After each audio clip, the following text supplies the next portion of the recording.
You know, in '76, Jimmy Carter famously said, "I will not lie to you." Mm-hmm. Well, I have to tell you, I have tried in every way I know how, literally from my years as a young lawyer all the way through my time as Secretary of State, to level with the American people. You talk about leveling with the American people. Have you always told the truth? I've always tried to. Always. Always. Some people are going to call that wiggle room that you just gave yourself. Well, no, always tried to. No, I mean, always Jimmy tried to. Carter said, "I will never lie to you." You know, you're asking me to say, have I ever? I don't believe I ever have. I don't believe I ever have. I don't believe I ever will. I'm going to do the best I can to level with the American people. What you talking about, lady? Think about what you're saying. You better think about the consequences of your actions. Tell the truth. Tell the truth.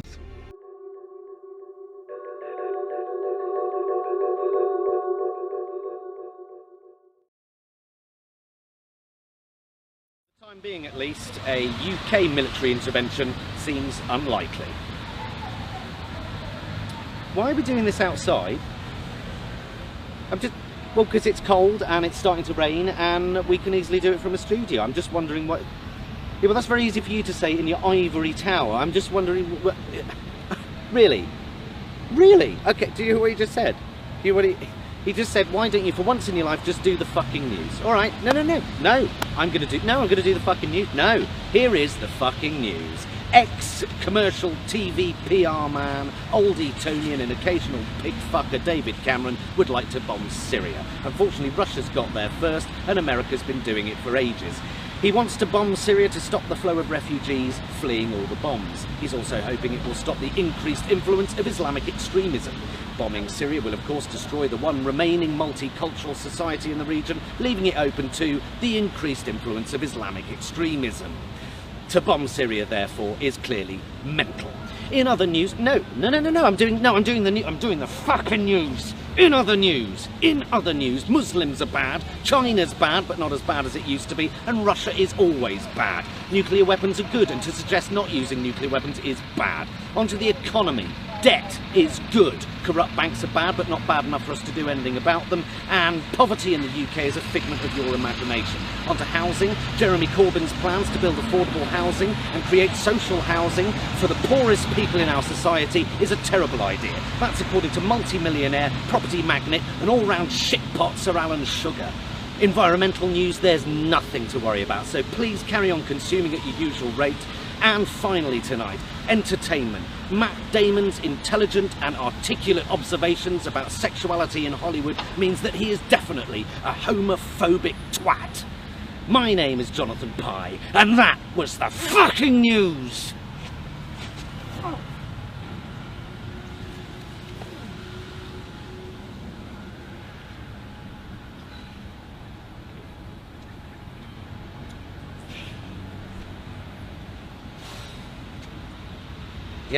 Yes, I'm here. Yes.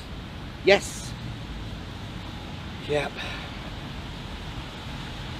Yes. Yeah.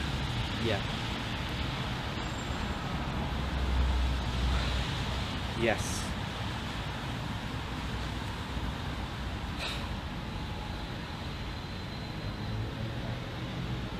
Well, with the Conservative Party conference...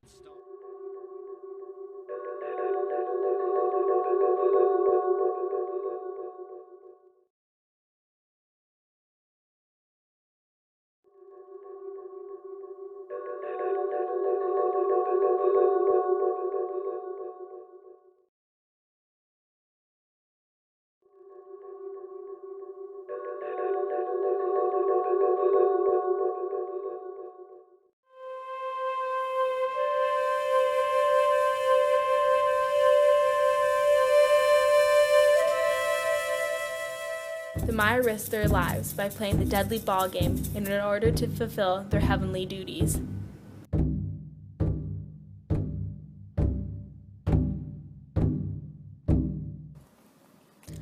"556 ball courts have been discovered across the 5 countries that made up the Mayan Empire, and none are exactly alike.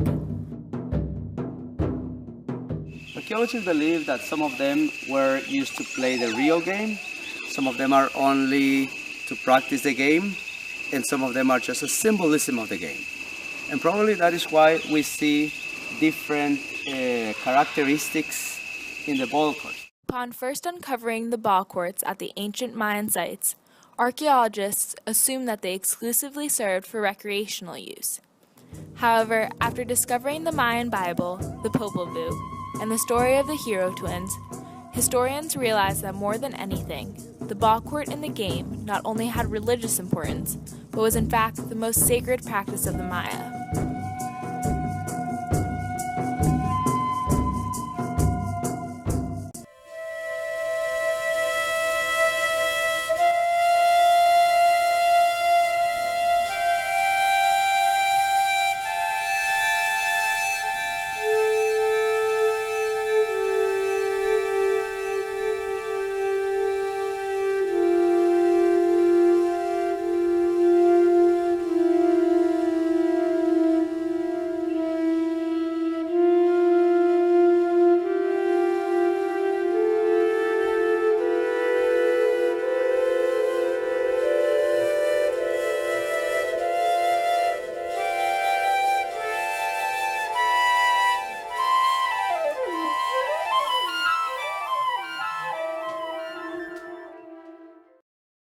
We have some idea as to how the ball game was played thanks to the chronicles of the Spanish conquistadors.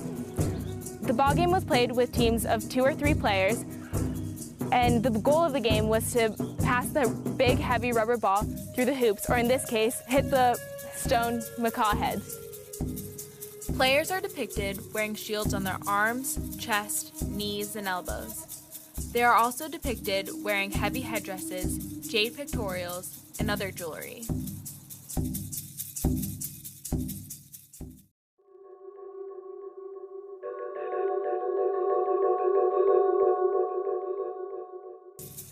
To pass the ball, players use their elbows, thighs, and hips, or basically any body part other than their hands and feet, as they're used in everyday life.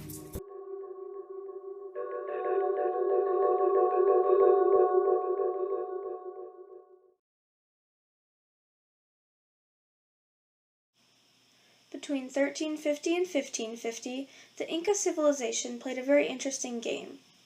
In the game, 2 teams competed to get a ball into a hoop placed on the 2 sides of the court. The ball was small and made out of rubber and weighed around 8 pounds. It was heavy enough to break the bones of the players, and it often did. The court they played on was shaped like an uppercase I and had a hoop on either side.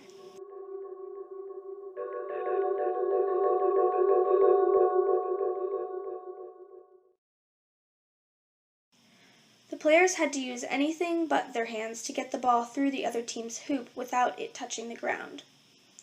These rules forced players to use body parts like the elbows, knees, hips, or even the head to get the ball through the hoop.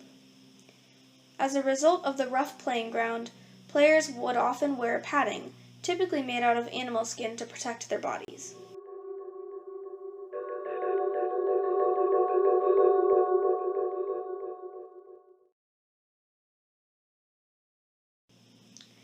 The players were often treated like modern-day celebrities and were very skilled and could keep the ball in the air for more than an hour. The games had a very important religious significance because the losing team's captain or even the whole team could be sacrificed to the gods. These sacrifices were believed to please the gods and bring good weather and crops. The ball court was also supposed to mirror the ball court of the heavens, and the ball was supposed to represent the head of a sacrificed victim, so it was an honor to the victims to win the games. The courts were also often sites of human sacrifice, adding to religious significance. The games also played an important role in the Inca society. Many bets were placed on the games, most importantly that of the king.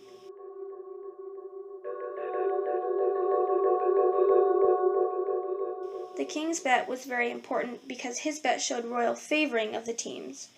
Often teams represented different cities or tribes, and the results of the games would help settle disputes or arguments, giving the game great political power.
What do you think you're doing? Lying low. Look, change of plans. We have to grab what we can carry and get out of here now. What? Why? Because the high priest is nuts. This is unacceptable! Yeah, like he said. The gods should not be playing ball like this! Well, exactly. This is how the gods should play ball! But don't blame me. I blame you. What is the object of this game, pray tell? Gotta knock the ball through the hoop. What hoop? That hoop. That's impossible. We're gonna lose. Gods don't lose.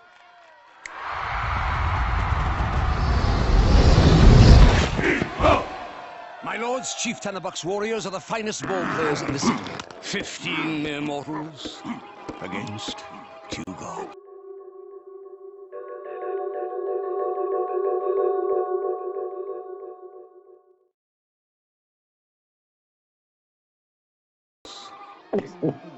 I realize it's a bit uneven, but I do hope they'll challenge you enough to make the game interesting. Play ball! Crush them into the dust. Enjoy.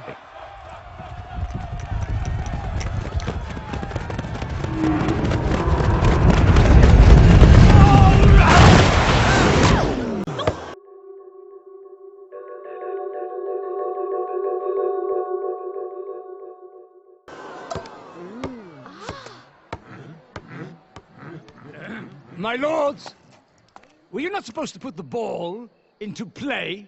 Oh! Well, no. We were merely demonstrating the traditional the first avoidance maneuver. Ah. I've never heard of such a thing.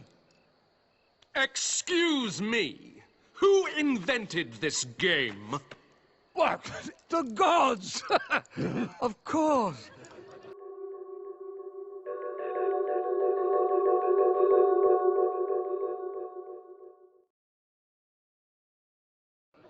I'm warning you, don't push your luck with this guy. But Tulio, we're the gods.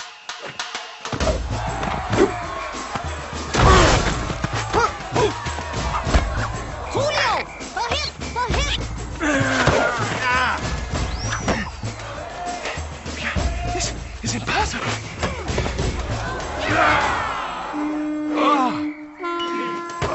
Excuse me!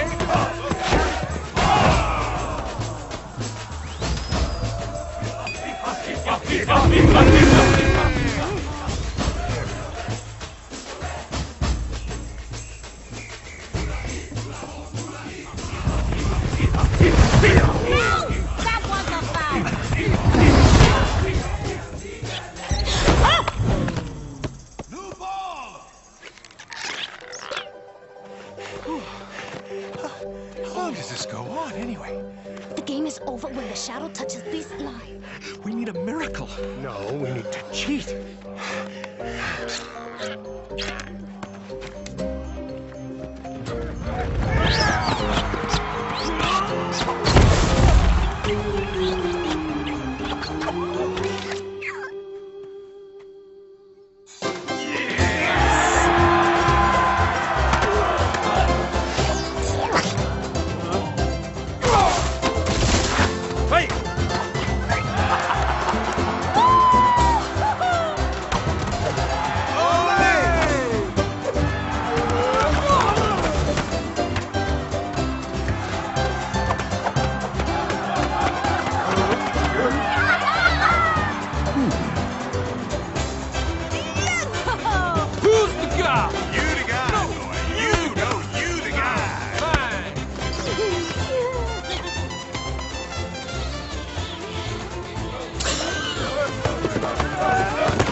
Partner. My lords, congratulations on your victory. And now you will, of course, wish to have the losing team sacrifice to your glory. Not again. Look, Zekel Khan. Miguel. Forget the sacrifices. Miguel. We don't want any sacrifices. But all of the sacred writings say that you will devour the wicked and the unrighteous. Well, I don't see anyone here who fits that description. What?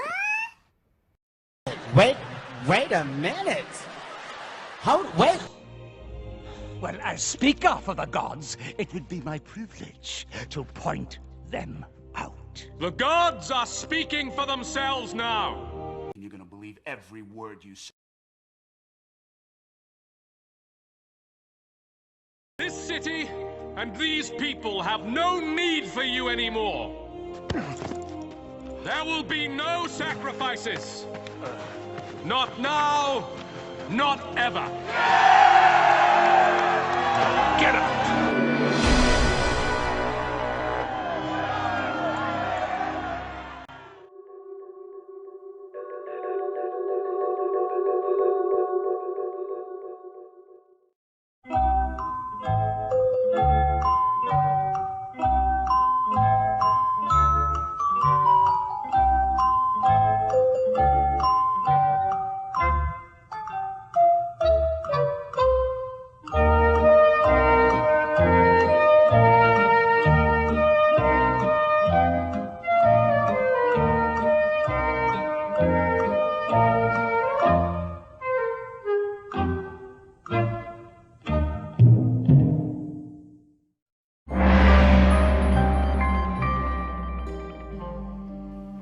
Laura Fioy is a senior conservator at the National Museum of Anthropology in Mexico City. She studies the rubber balls created by ancient Mexicans. Mesoamerican people have been using rubber balls since 1600 BC, so from the early formative period until today. We know that a lot of rubber balls were sent to Mexico City during the Aztec time. More than 1,600 balls were sent to Mexico twice a year, but we only have 50 archaeological balls. Ancient rubber balls are extremely rare because natural rubber is very sensitive to environmental conditions. It decays quickly if exposed to light or left in soil. In the Mayan area, the only ones that we have recovered is is the balls that were thrown to the cenotes. So they are offering balls and they are very small. Rubber balls are still being made in Mexico today, created from an ancient recipe used for several centuries, a mixture of sap from the rubber tree and other native plants. And they're made for the same centuries-old purpose, too, playing games. This is an ulama ball that comes from Sinaloa. The mestizos from Sinaloa play a special kind of ball game. It's a solid rubber ball. It's heavy. It's more than 4 kilos weight. When Spanish explorers first saw these rubber balls in action, they were amazed. These bouncing balls were unlike anything they'd ever seen. Because in Europe they used balls made of leather and cloth or tissue that didn't bounce a lot. And they thought they were alive. They have life of their own.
All right, y'all, gather round, gather round. Welcome, gentlemen. What a beautiful and blessed day for an auction. All right, y'all, get on up there. Put that whip down and see what happens, though. Straight up, I don't care what plantation I end up on, I'm straight staging a revolt in this mother. Hells yeah. We have Lot A, Lot B, and Lot C. $3 on Lot A. $4. $5 going once, twice, 3 times sold. Lot A goes to the man in the black hat. Next up for auction, we got Antonio Brown. Do I hear $20? $20, look at the one, look at the one, 2. 22, look at the 3, bid 3, look at the 1, bid 4, look at the 5, look at the 5, look at the 5, bid 6, 7, look at the 8, look at the 8, look at the 8, 9, bid $30, bid 1, 2. 33, look at the 1, bid 4, look at the 5, $35, look at the 6, $7, 8, 38, look at the 8, now 9, $40, bid 1, $41, bid 2, 3, 4, 5, $45. We all learn all done? Sold $44 to the man up front, the crazy man, wild man. I mean, good. Yeah. I'm glad I didn't get sold because I don't want to be owned by another human being. Whoever buys me, they better kill me the first day. I'm gonna go buck wild on the whole operation. Okay. Next one, get up on up there now. Oh, it's okay. $6 on Lot A. $7. 8. 9. $9 going once, twice, 3 times sold. Get that mohawk. It might be a tough one to pull off right now. Man, but that is a good look.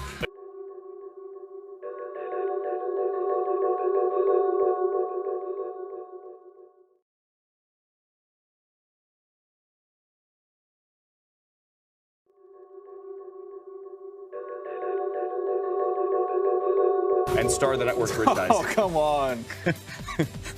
Look, Juan McGowan on the left and Rich on the right. Got him!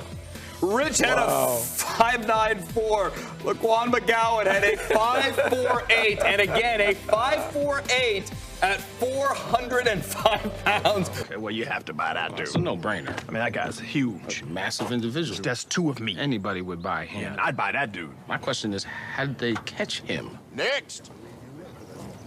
Oh, okay. $2 on lot A. $2 going once, twice, 3 times sold. 45.5 inches. Shane Larkin, the University of Miami, hit 44. Markel Brown got some minutes this year with the Brooklyn Nets. And Justin Anderson out of Virginia. When you talk about an NBA-ready body, guys, he fits the bill. Hollis Jefferson up now from the University of Arizona. Look at the vert. They'll do the standing vert and then the max vert. Now that is the standing vert right there where you don't get the step. This is Cameron Payne. An interesting story out of Murray State. Love this kid. Jeff, let me get to you. Where do you see him? Yeah, NBA guys have known about this kid for the last year. See, now that surprises me. That is interesting to say the least. I mean, well, it just seems like at a certain point, it's like, do they even know what they're looking for? It's like the whole criteria seems just a little inconsistent. I mean, at some point, I want to be on lot A. Yeah, can a brother get on lot A? Next. Oh, here we go. Here we go. Been a pleasure. Give him hell. All right. Okay. $8 on lot A. Going once, twice, 3 times sold. How does that Nope, happen? not true. What How you just does it said, happen? that's gobbledygook. Okay, that can't be true, because what could this dude do? Look at him. What could he pick? A cotton plant is like this tall. Yes. I'm saying, no offense, brother. I'm just saying. Offense taken. What?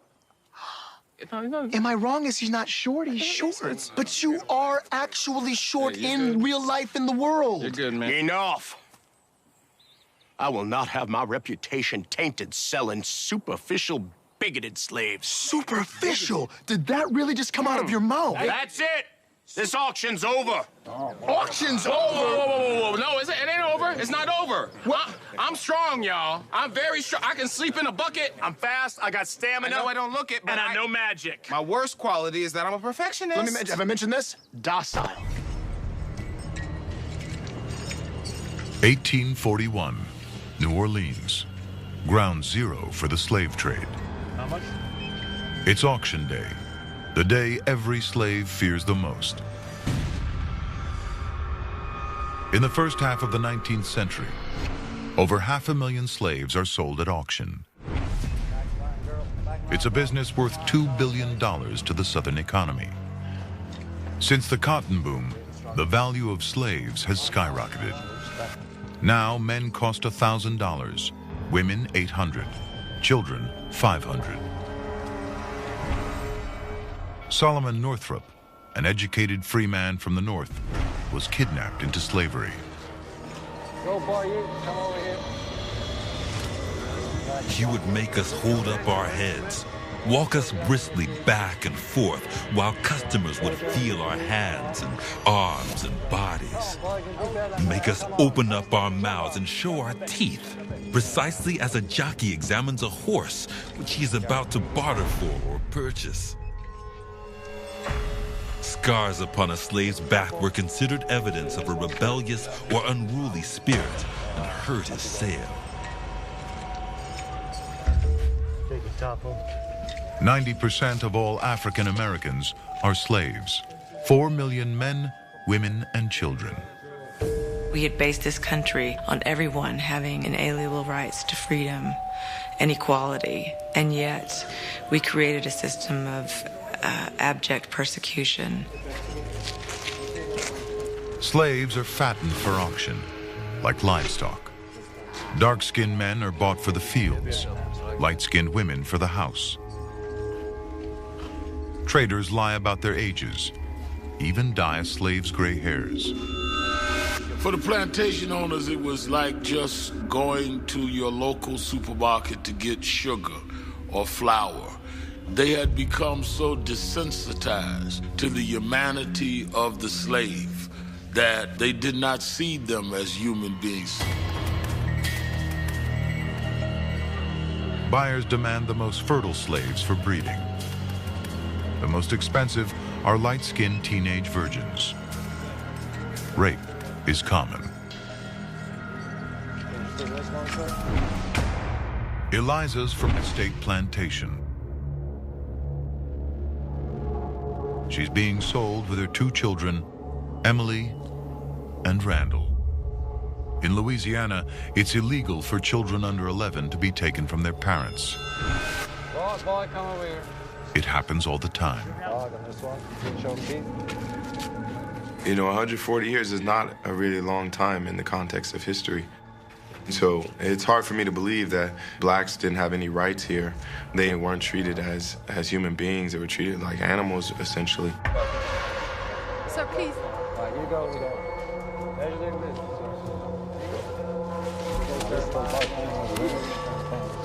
Oh, my life.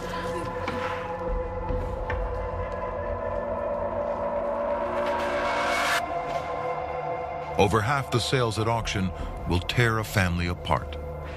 If you've ever been 8, to think of being separated from your mother and your father and sold and you'll never see them again.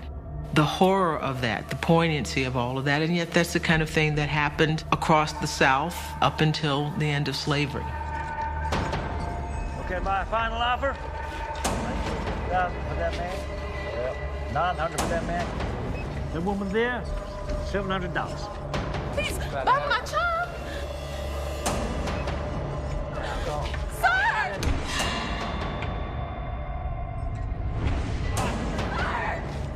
I have seen mothers kissing for the last time the faces of their dead offspring, but never have I seen such an exhibition of intense grief as when Eliza was parted from her child. Come on, you go. I don't know where he plays. Your friend, you were talking about a guy that's going to really play hard. Yeah. I doubt there'll be another guy out here these next 2 days that plays harder than Brandon does. Look, he's not a 4-man, but again, Draymond Green's not a 4-man, but Draymond Green can make a 3. Yeah. Well, this kid Brandon never made a Dawson 3. Can't make a 3. This guy runs the floor, has good hands. He's interesting. Now, this guy I like. Rashad Vaughn will be one of the youngest guys in this draft. He's coming off a knee injury at the end of the year, Jeff, so it's great to see him back. For one, with the San Antonio Spurs early in his career, was a guy that asked to go down to the D-League to play on the team, get some run, and refine his trade a little bit. AA level, okay, compared to the NBA. That's major leagues. This is AA baseball we've been watching in college this year. That's just the jump. And these guys are all right back at the bottom of the heap, trying to impress people. So when we say a guy may have to go to Europe to play or play in the D-League, the reality is that you cannot play in a meaningful NBA game right now if you're a 19 or 20-year-old player, unless you're extremely special. Guys, we've talked about it a little bit. All right, guys, Aaron Harrison doing the standing vert right now, one of the most scrutinized players in college basketball over the last couple of years. Aaron Harrison, the shooting guard who made a couple of big shots a season ago in the Final Four, had a good Final Four again this year, leading Kentucky along the way, and he and his brother Andrew at point guard, both here, both will play in our 5-on-5. As Harrison. Here we have a capital woman and her 3 children, all in good health. What will you say for them? Give me an offer. I'll put the whole lot up for $850. $850. $850. $900 already. $925. $925. Whatever. 610 to the gentleman in green. Do I hear 650?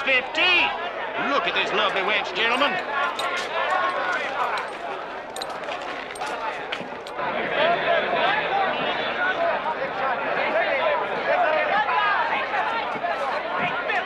Got a mandingo!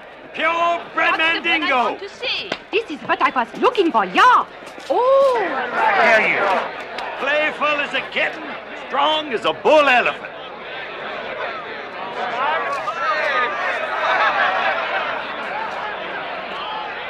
Good Lord, man! I don't buy the pig in the pork.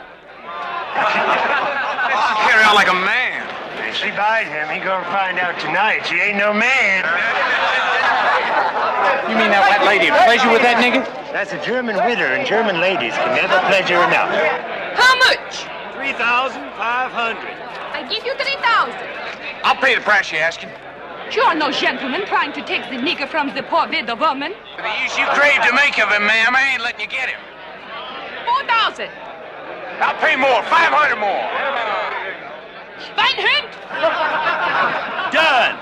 You got a good boy. Trustworthy, obedient, whip smart. I sure hate to sell it. What do you call it? Mead. Or Ganymede. I'll come fetch him in 2-3 days. Hey, I got me a fat nigga. Never been beaten up, him. You're the mending of my puppetry of all these lives. Yes, sir. Ain't he something?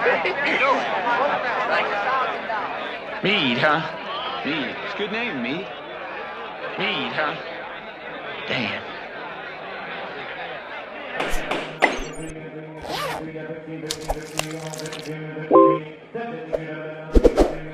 So before you answer this question, listen to the entire statement.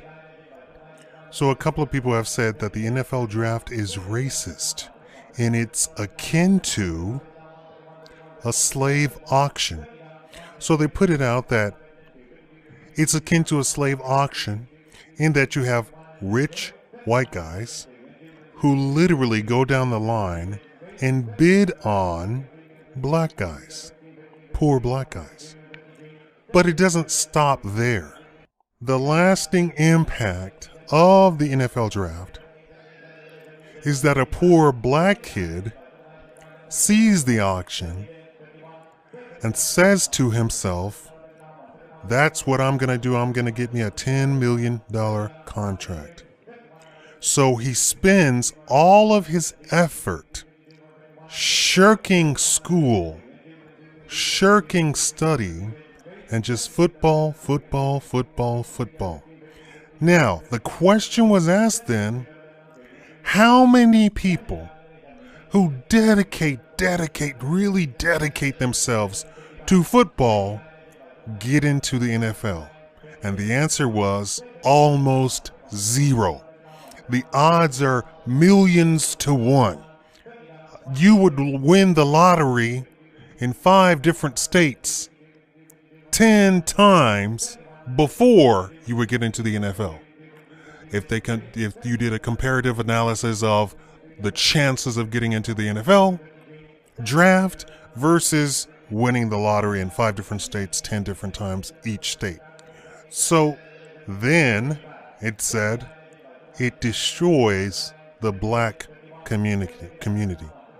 So now all of that energy, all of that effort was put into football instead of pumping out engineers, mathematicians, computer scientists, computer programmers, doctors, lawyers, entrepreneurs, businessmen. And it's so bad that you have entire groups of black boys so dedicated to sports in general that they then, thinking that this is the best option for everybody, then goes and picks on the little black boys who are dedicating themselves to being an engineer, a doctor, a lawyer, a scientist, mathematician, so that the racism completely takes care of itself. Do you agree? And don't say, oh, the NFL draft isn't slavery, isn't akin to slavery, isn't racist, they sign $1 million contracts. No. Answer the whole question. Don't answer part. Answer the entire question. It gets into the psyche of little black boys and makes them completely ignore education, given the tremendous odds. I'm going to say getting into the NFL, first of all, requires talent.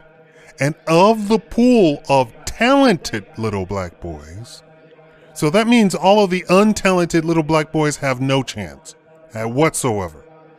And even in the pool of talented little black boys, there is still, your odds are still slim to none. Even in the, because there are little black boys who talent is poured out all over them, and they make you look like you're standing still in a race. Answer the full question. Thank you for watching the Shikama Live Show. Hot water, the channel put on a fantasy football draft auction featuring the heads of NFL players to be bid on by a mostly white audience. The show quickly came under fire for the eerily similar look it had to a slave auction, and particularly after the events of the past weekend, of course. Trace Gallagher breaks it all down for us in our West Coast newsroom tonight. Hi, Trace. Hey, Martha, this was part of ESPN's 28 hours of fantasy football coverage, which included an auction that also featured white players like the Patriots' Tom Brady and Rob Gronkowski. But it was the clip showing Giants receiver Odell Beckham Jr. being auctioned that was uploaded by a Twitter user and went viral. Here's part of it. Next on the auction block, we got Odell Beckham Jr. Do I have $15? 15, then we get a 15, 16, 17, then we get a $18, now 19, going to be 20, 21, y'all learn all done. Sold 34 to Shiny Top, $34. Yeah, Beckham's response to being sold to a mostly white audience was simply, quote, speechless. Others had more to say, including NBA star Kevin Durant, who tweeted that ESPN was, quote, running out of ideas. But some people felt the critics of the auction were overreacting. One saying, quote, I'm with you on 99.8% of things, but this is a type of fantasy football draft, auction style, where all players are auctioned off. Calm down. Some conservative radio host also said this was much ado about nothing, but even ESPN anchor Kenny Mayne agreed that while the intent was certainly harmless, his network might have been a little tone deaf, tweeting, quote, the optics aren't good, agreed, but it was replicating fantasy football auctions, whites up for bid too. ESPN then issued an apology saying it did not intend to offend, but, quote, without that context, we understand the optics could be portrayed as offensive, and we apologize. Others who were not offended by the auction itself did acknowledge that ESPN's timing was poorly chosen. Martha. Trace, thank you very much. Trace Gallagher in Los Angeles. Got a great topic for discussion today. In fact, it's so great that 3 and Out's gonna have to wait. Let's get right to it. A brand new book comparing rich black athletes to slaves has gotten people talking all over the country. There was a time when 40 acres and a mule was the price black slaves sought as restitution for their forced servitude at the hands of white masters. But today, for the superior black athlete, that payment has swelled into millions of dollars, although the money comes without the important commodity of power. And the black slave, white owner mentality has remained intact. That is the argument at the core of William C. Rhoden's critically acclaimed new book, $40 Million Slaves, which postulates that not only is the ultra-rich black athlete still a slave beholden to white ownership, but that many of these slaves have willingly remained on the plantation. Joining me right now to talk about the book is the author, William C. Rhoden, who's been a sports columnist at the New York Times for more than 2 decades, and Armstrong Williams, the host of the television show The Right Side and a guest columnist for USA Today. Also, Dr. Leonard Moore, the author of 7 books on race, including African-American racial identity in sports, and an associate professor of history and African-American studies at Louisiana State University. And Joel Mowbray, an award-winning investigative journalist and a syndicated columnist. Please give my panel a round of applause, everybody.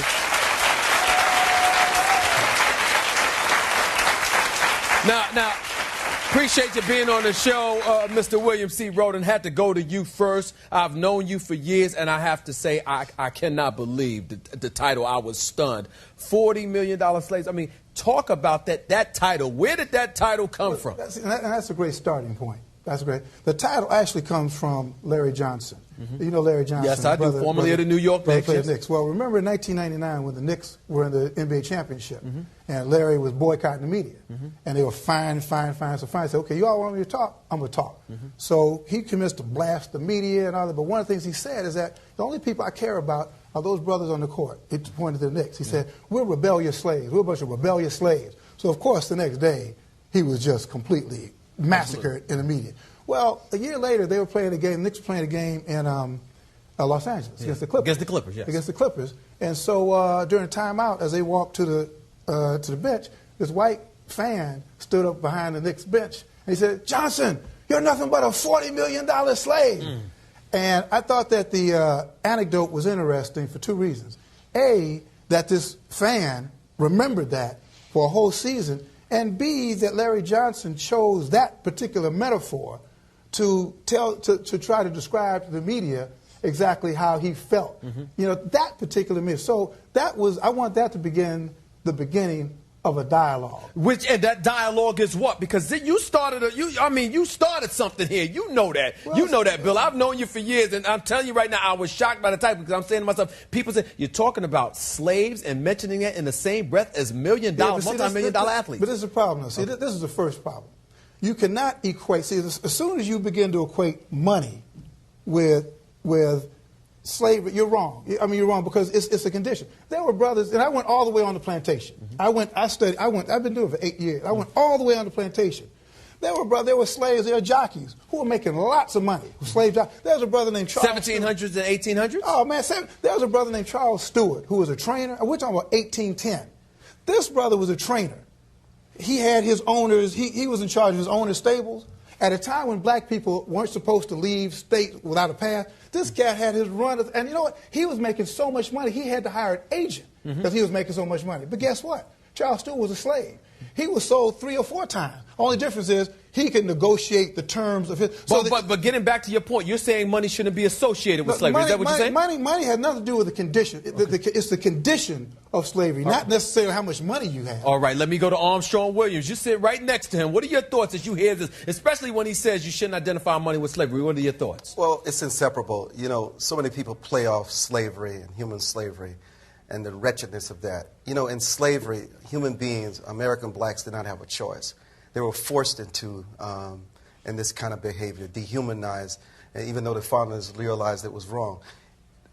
Athletes make a choice. Many young people spend their lives, their childhoods, preparing, wanting to be in the NBA, wanting to be in the NFL, wanting to be superstar athletes. They may not choose the right behavior. They may not have, in some instances, the right value system, but they're free. And many of them go back and empower their families, empower their communities, and they don't squander their money and their resources. I think what Mr. Roden is talking about here, something that we should talk about, is a value system that's like it. But there is no way in 2006 that you can equate athletes with slavery. There's just no comparison. Let me bring the doctor in here. Go ahead, Doc. He said, you heard what Armstrong Williams said. There's no way that you can basically relate slavery to the modern day athlete. Your thoughts? And he's talking, William C. Roden talking about a slave's mentality. What are your thoughts, sir? I agree with Roden. I want to thank Roden for writing the piece.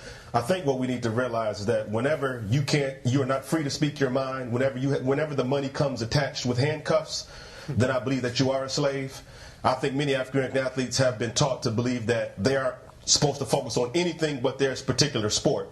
And I believe that if brothers start to become conscious, start to become political, start to become racially conscious, then I think the money will be cut off. Hold on, Doc. I agree with Roden. But hold on, Doc. How about white America out there? And I'll bring you in a second, Joe. But how about white America who's sitting out there looking at it and saying to themselves, what are you talking about handcuffs? What kind of handcuffs are you talking about? We're paying these guys multi-million dollars. They've got a lot of freedom that a lot of us don't enjoy because they're not making that money. I want you to elaborate on that, Doc. What are you talking about handcuffs? I don't think they have any freedom whatsoever. A lot of them have white handlers. A lot of them have white agents, white financial planners. When's the last time you seen an African-American athlete really put some money into the African-American community? You know, they buy rim shops, restaurants, clubs, and jewelry. But when's the last time you seen an African-American athlete buy a school, endow a university, and things of that nature? Those are the things we're talking about. They need to start building institutions. But what we find is that a lot of these brothers are scared. They have no testicular fortitude when it comes to racial or social issues. And as a result, the money just stays within a tightly knit circle, and the black community gets no benefit whatsoever from this black athletic prowess. All right, Joe Mowbray, I'm going to bring you in. What are your thoughts? I'm stunned. First off, look, Professor Moore talks about the fact that you have white handlers, white money managers. All that's true, but they're all chosen by the black athletes. It's not that black athletes are told you have to have this person as your agent, you have to have this person as your financial planner. Yes, they are. And besides, why are we holding black athletes to a different standard than we are white athletes? The fact is, black and white athletes, you have some who flame out, who get all this money, and they end up in either either in bankruptcy or with a middling life thereafter. And then you have others who go on to succeed. Magic Johnson, Isaiah Thomas, just to name a few. And so I think that we have to look at this and say, look, we have to have the same standard on black athletes and white athletes. And there is progress being made in terms of having black executives, black coaches. But look, more progress needs to be made, no doubt about it. But the idea that they're slaves, come on, that's all right. Let me go back to William C. Roden. You heard him. You heard what he said. Well, since this is my party, let me define the invitation. Okay. You know, let me tell you what I'm not saying. I'm not saying that black athletes are exploited. Let's get that straight now. I'm not saying that.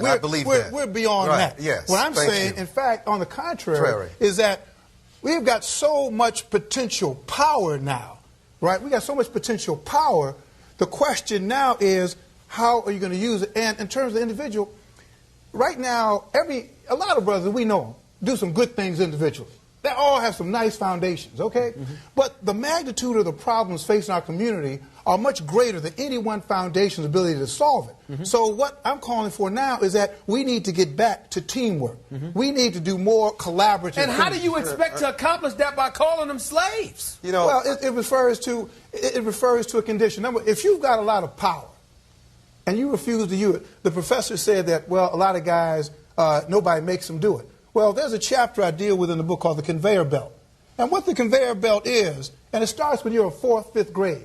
You're on this conveyor belt that will eventually lead you to the NBA, whatever. But on that conveyor belt, you learn really quickly where the power is. You learn that basically white men and women, predominantly white men, control the belt.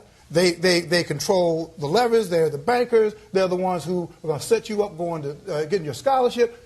And by the time you get to be in college and NFL, you already are surrounded by a cadre of usually mostly white. The person who's going to sell you your house, who's going to sell you your car, the person going. You find out if you want big things to happen.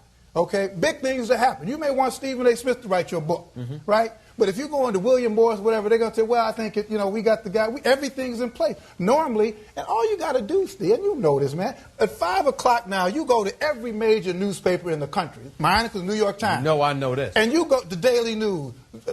You go and you look around and find out who's calling the shots. Let me tell you the problem I have with the professor. You see, we are in a place where the thing that Martin Luther King dreamed about, where a man and a woman would get to the place where they're not judged by the color of their skin, but by the content of their character. Are you kidding me? You really think that's true? Well, that's where we're close to there. But let me say, I think it is totally. There's a horseshoes. Listen, playing horseshoes. If I may finish. Go ahead. I think it is so unfair to say to an athlete, because they are black, that they have to conform to a certain mentality. They've got to do a certain thing for the same community. That's not freedom. That is a new form of racism. And what the professor is advocating is the new racism. That's ridiculous. It is. It's racism because you're only doing it because they're black. And because they're black, you feel they should be accountable in ways that other people are not. And that is wrong. Dr. Moore, go ahead, Dr. Moore. Hold on, Joe. Go ahead, Dr. Moore. Go ahead and respond to that. The scripture says, to whom much is given, much is required. It didn't mention color. Imagine if Reggie Bush said, I'm not going to play for the Saints until the levees are fixed. Imagine if LeBron James said, I'm not going to re-sign with the Cavaliers until they fix that atrocious school system. These are the kind of things that athletes need to speak out upon. That's what we're talking about. It's a human condition. All decent people should speak out against this. Hold on. Joe, hold on. Problems? Go ahead, Joe. Go ahead, Joe. Okay, first off, earlier I was responding to the professor's comments. I think the book is well written. The book itself is less inflammatory than the title itself. I think people should. Well, we're not debating whether or not it's well written. We know that. Fine. Look, here's the point. The point is the institutions that have been built up, as he calls the conveyor belt, yes, they're white because that's the historical legacy. Much like you had white segregated neighborhoods that only over time, and it takes time. This thing will take time. It was 1988 when you had a black quarterback win the Super Bowl. That was a big deal. And the fact that it was a big deal in 1988, that should be a bit problematic. Art Shell was hired in 1989, and from the time he left in 1994, there were only 4 other black coaches hired until 2002. Since 2002, you've had 3 more. And did you know of the 8 NFL black head coaches we've ever had, 7 of them have been to the playoffs. That's 87.5%. And in more than half the seasons coached by black head coaches, the teams have made the playoffs. So if you have a black head coach historically, you have a better than 50-50 odds in any given season to get to the playoffs. That's a record no white head coaches as a group could match because only the best black head coaches got through. Partly the Rooney Rule, partly other things, but it's changing, and it takes time. We have to have patience. Joe, you're on, quite frankly. Don't think for 1 second I'm going to let you get away with that. I'll be right back with you in a minute. Stephen A. Smith, quite frankly, I'm in the house talking about the black athletes and whether or not they're slaves. This is for Michael Wilbon. Pay attention, Michael. I'm going to try to explain why this happened, okay? You had Jimmy Butler as the heart of your team. He's now gone. All right, but look, it's never easy when you start over. You got to trade your best asset. So they trade Levine. Forget about how he fits with Rondo and all that. The next move is Rondo gets bought out. He can get rid of $10 million of his money, and he's gone. You get a young replacement. Bid 1, 2, 33, we're going to 4, we're going to 5, $35, maybe going to be The Dwayne Wade now likely is a buyout candidate. They're going to give him most of this money, let him go somewhere else because they're starting over. They have cap room, $29 million in space. I'll take Lopez out of there and put in the cap room. This is the new look of the Bulls. Let me tell you what I'm not saying. I'm not saying that black athletes are exploited. Let's get that straight now. I'm not saying that. We're beyond that. Yes. What I'm saying, in fact, on the contrary, is that we've got so much potential power now, right? We got so much potential power. The question now is, how are you going to use it? And in terms of the individual, right now, a lot of brothers we know do some good things individually. They all have some nice foundations, okay? But the magnitude of the problems facing our community are much greater than any one foundation's ability to solve it. So what I'm calling for now is that we need to get back to teamwork. We need to do more collaborative And how do things. you expect to accomplish that by calling them slaves? Taking pictures with minorities. Why? What's wrong with minorities? It bothers me a lot that you want to broadcast that you're associating with black people. I don't see your views. I wasn't raised the way you were raised. Well, then, if you don't feel, don't come to my games. Don't bring black people and don't come. Do you know that you have a whole team that's black that plays for you? Do I don't? I support them and give them food and clothes and cars and houses. Who gives it to them? Does someone else give it to them? Do I know that I have? Who makes the game? Do I make the game or do they make the game? Is there 30 owners that created the league? I'm not going to bring any black people to the stadium. Hawks owner Bruce Levinson has apologized for making what some consider offensive comments about race in an email sent 2 years ago, being seen by fans for the first time now. I want some white cheerleaders. I want the music to be music familiar to a 40-year-old white guy. He even complained the Kiss Cam is too black. It was sent in a message to team management about how to sell more season tickets. Levinson says he voluntarily reported the email to the NBA this summer, announcing now he will step down, selling his ownership in the team just 4 months after publicly criticizing then Clippers owner Donald Sterling for his racist rant. I think I speak for all of my partners when I say we were all deeply offended. We all quickly spoke out against these words that we heard on that tape. We got Antonio Brown. Do I hear $20? $20, two. Do I don't? I support them and give them food and clothes and cars and houses. Who gives it to them? Does someone else give it to them? Do I know that I have? Who makes the game? Do I make the game or do they make the game? Is there 30 owners that created the league? I'm not going to bring any black people to the stadium.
College is the new casino.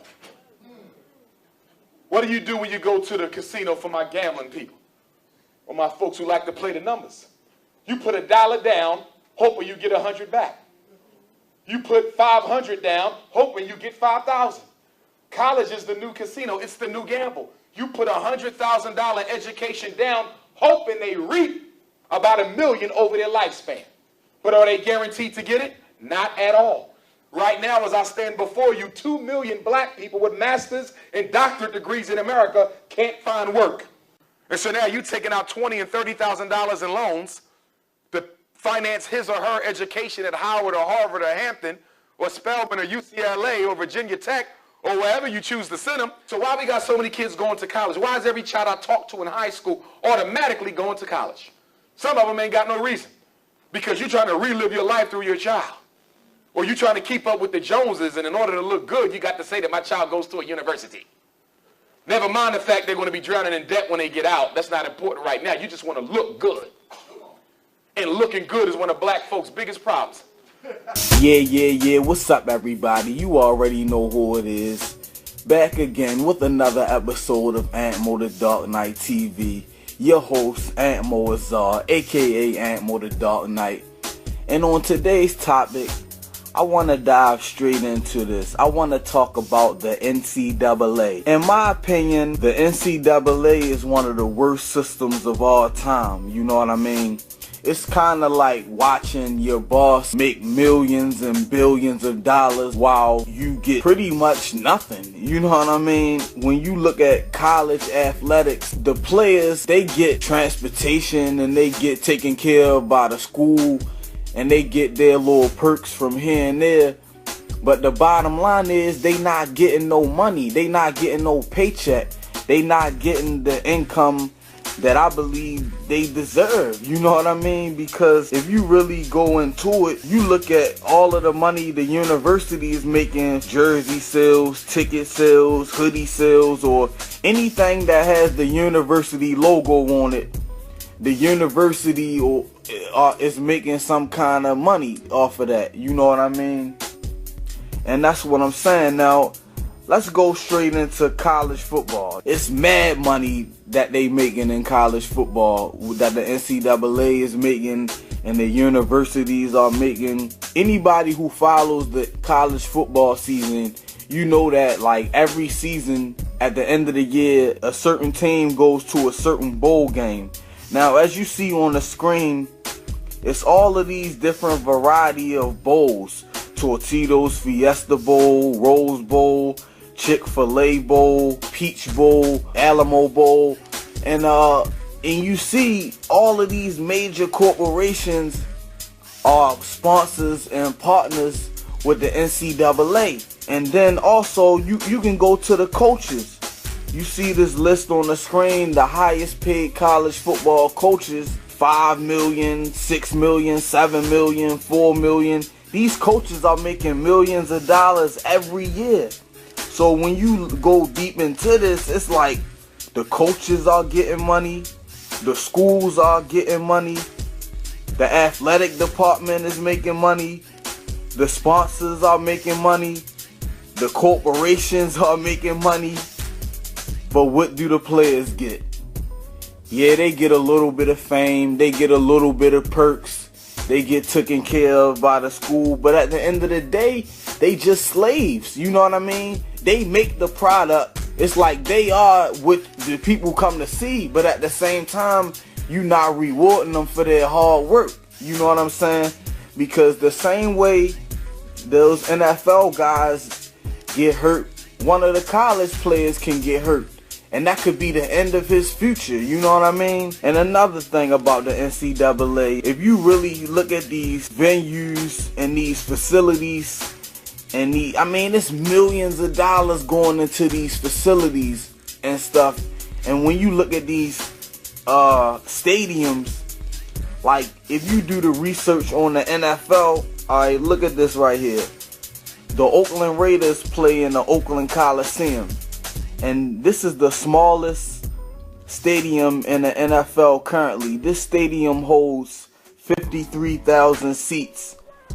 And the New York Giants / New York Jets, because both of them play in the same stadium. But when you look at their stadium is the largest in the league at 82,000 seats. Now, when you go into college, like, it's stadiums in college that have 100,000 seats.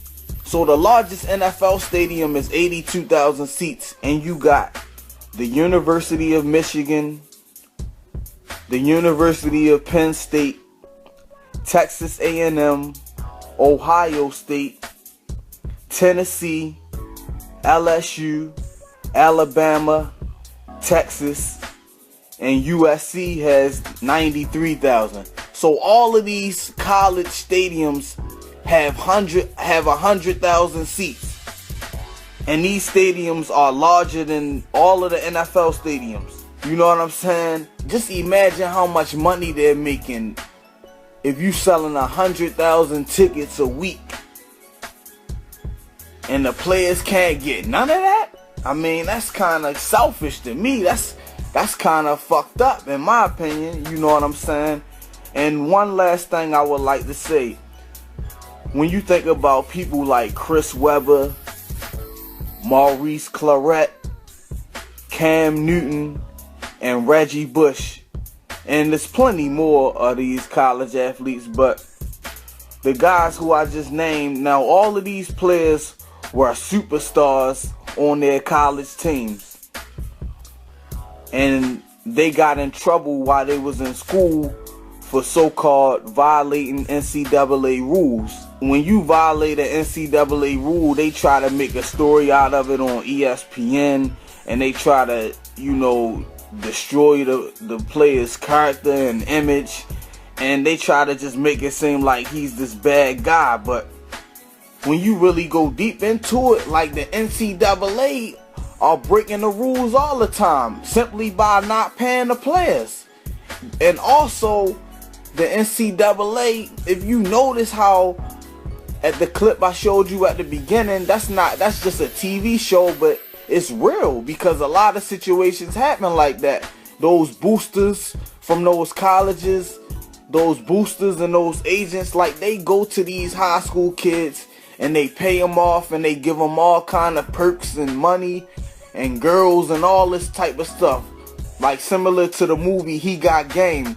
Remember when Rick Fox, his character, was at the college trying to recruit Ray Allen, aka Jesus Shuttlesworth, and he took him around to the dorms, then he had some girls for him and shit.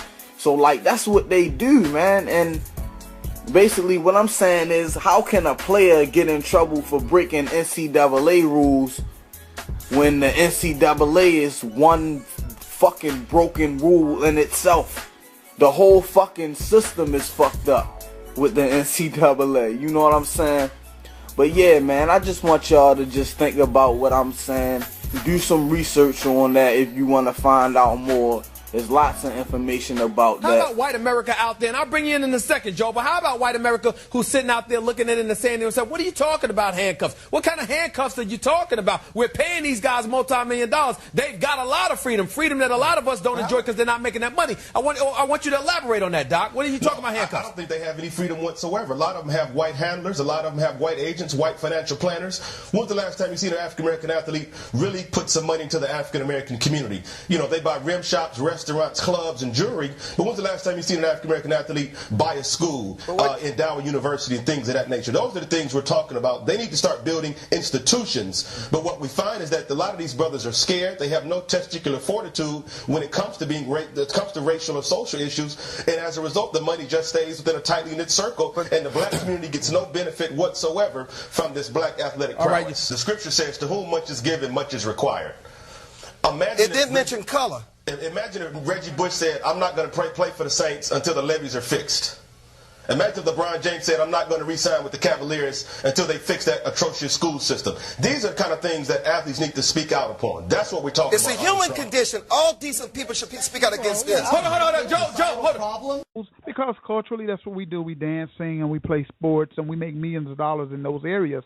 What is it going to take to unite some of these football players and basketball players and singers and dancers to come off some of that to build some of these banks and invest in some of these banks to go back to their neighborhoods in which they've grown up in and now they've left. What is it going to take for us to kind of convince some of them who have the millions of dollars to put back into the community? Well, first of all, we have to recognize that our black celebrities, be they athletes or entertainers, we see them as people, but from a capitalist perspective, they are a corporate product. C is a corporate product. LeBron James is a corporate product. They are merchandise.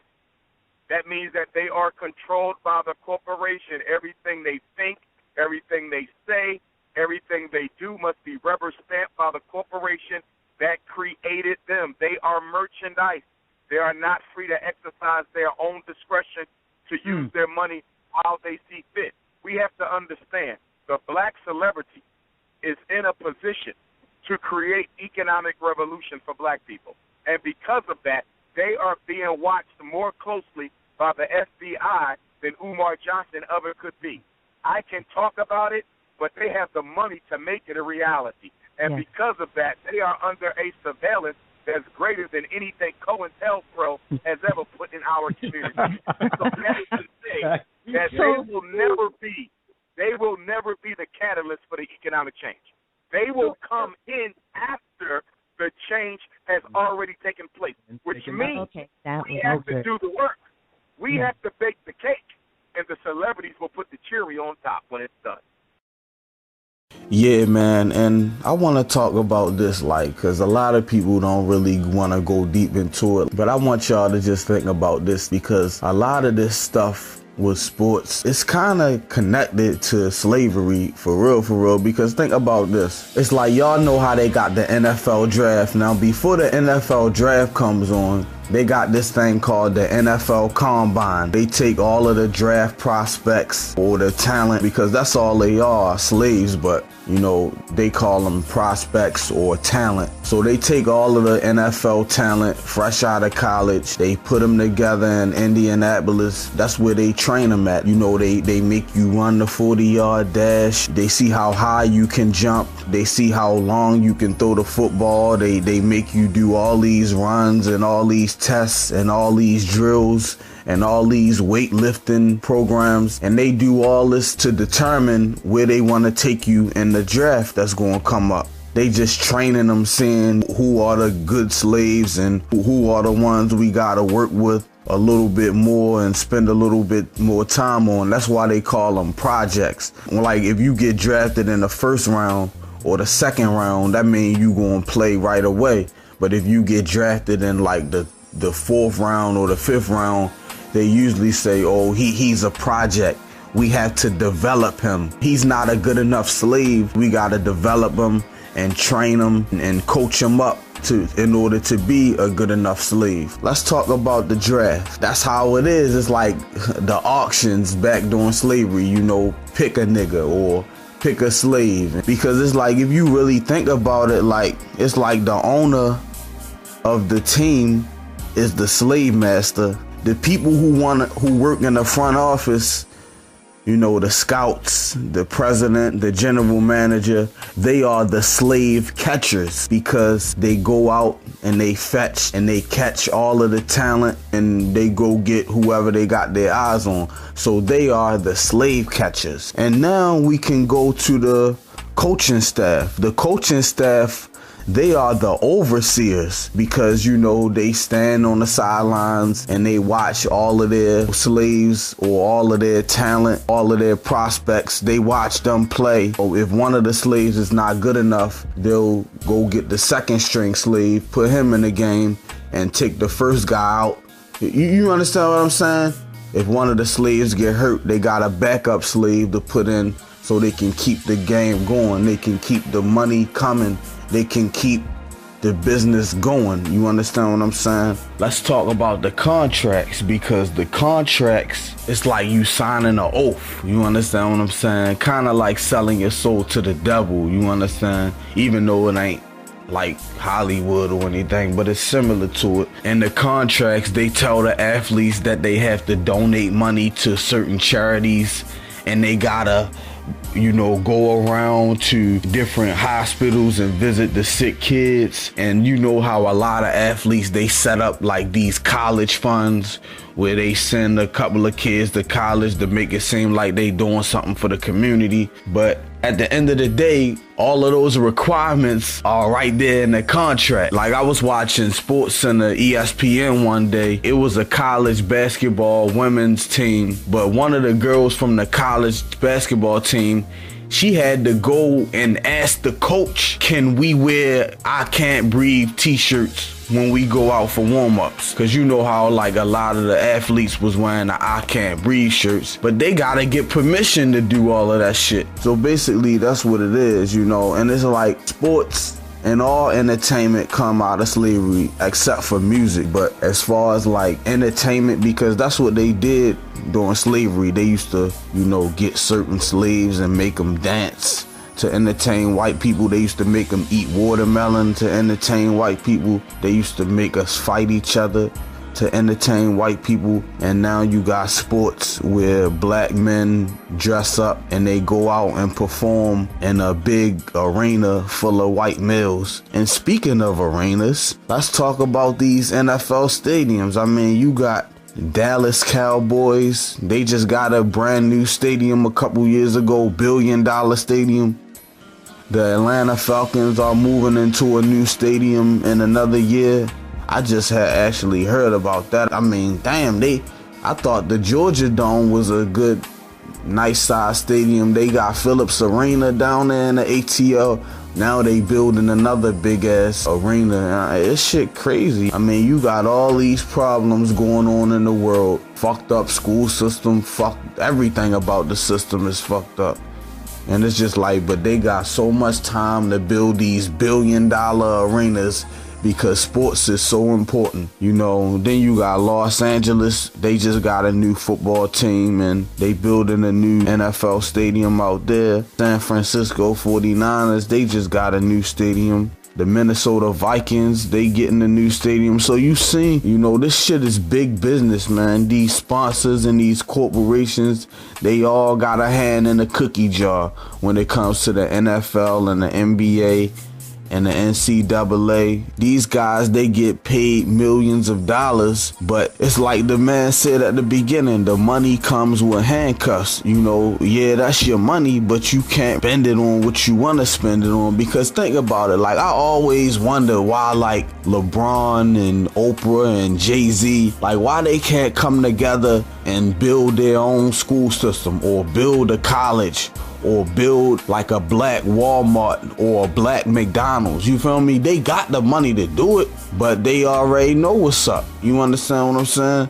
The people who gave them that money and the people who allowed them to get that money ain't going to allow that shit to happen unless, see, this is what I think. Because y'all know the stories about the Tulsa, Oklahoma, Black Wall Street and all the other black businesses that they shut down.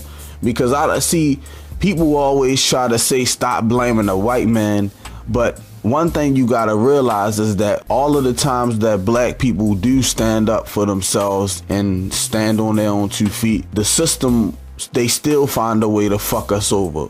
It's a lot of black businesses that got shut down because of racism, a lot of black businesses that got burned down because of racism. I think that if we gonna do this shit, we gotta build the businesses and everything, but then we gotta build an army to protect these businesses, you feel me? In case they do try to do a repeat of what happened to Black Wall Street and everything else. But yeah, man, I don't wanna, do too much talking, man. I feel like, everything in this documentary, got all of the points and all of the message that I wanted to get across so y'all can understand what's going on, because I know a lot of Americans are big sports fans and everything. But yeah, man, this your man Ant Moore Czar right here. This was my episode of Ant Moore The Dark Knight TV special documentary. But yeah, man, I'm out of here. One love, holla.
like this to be the end game for you? No space, please.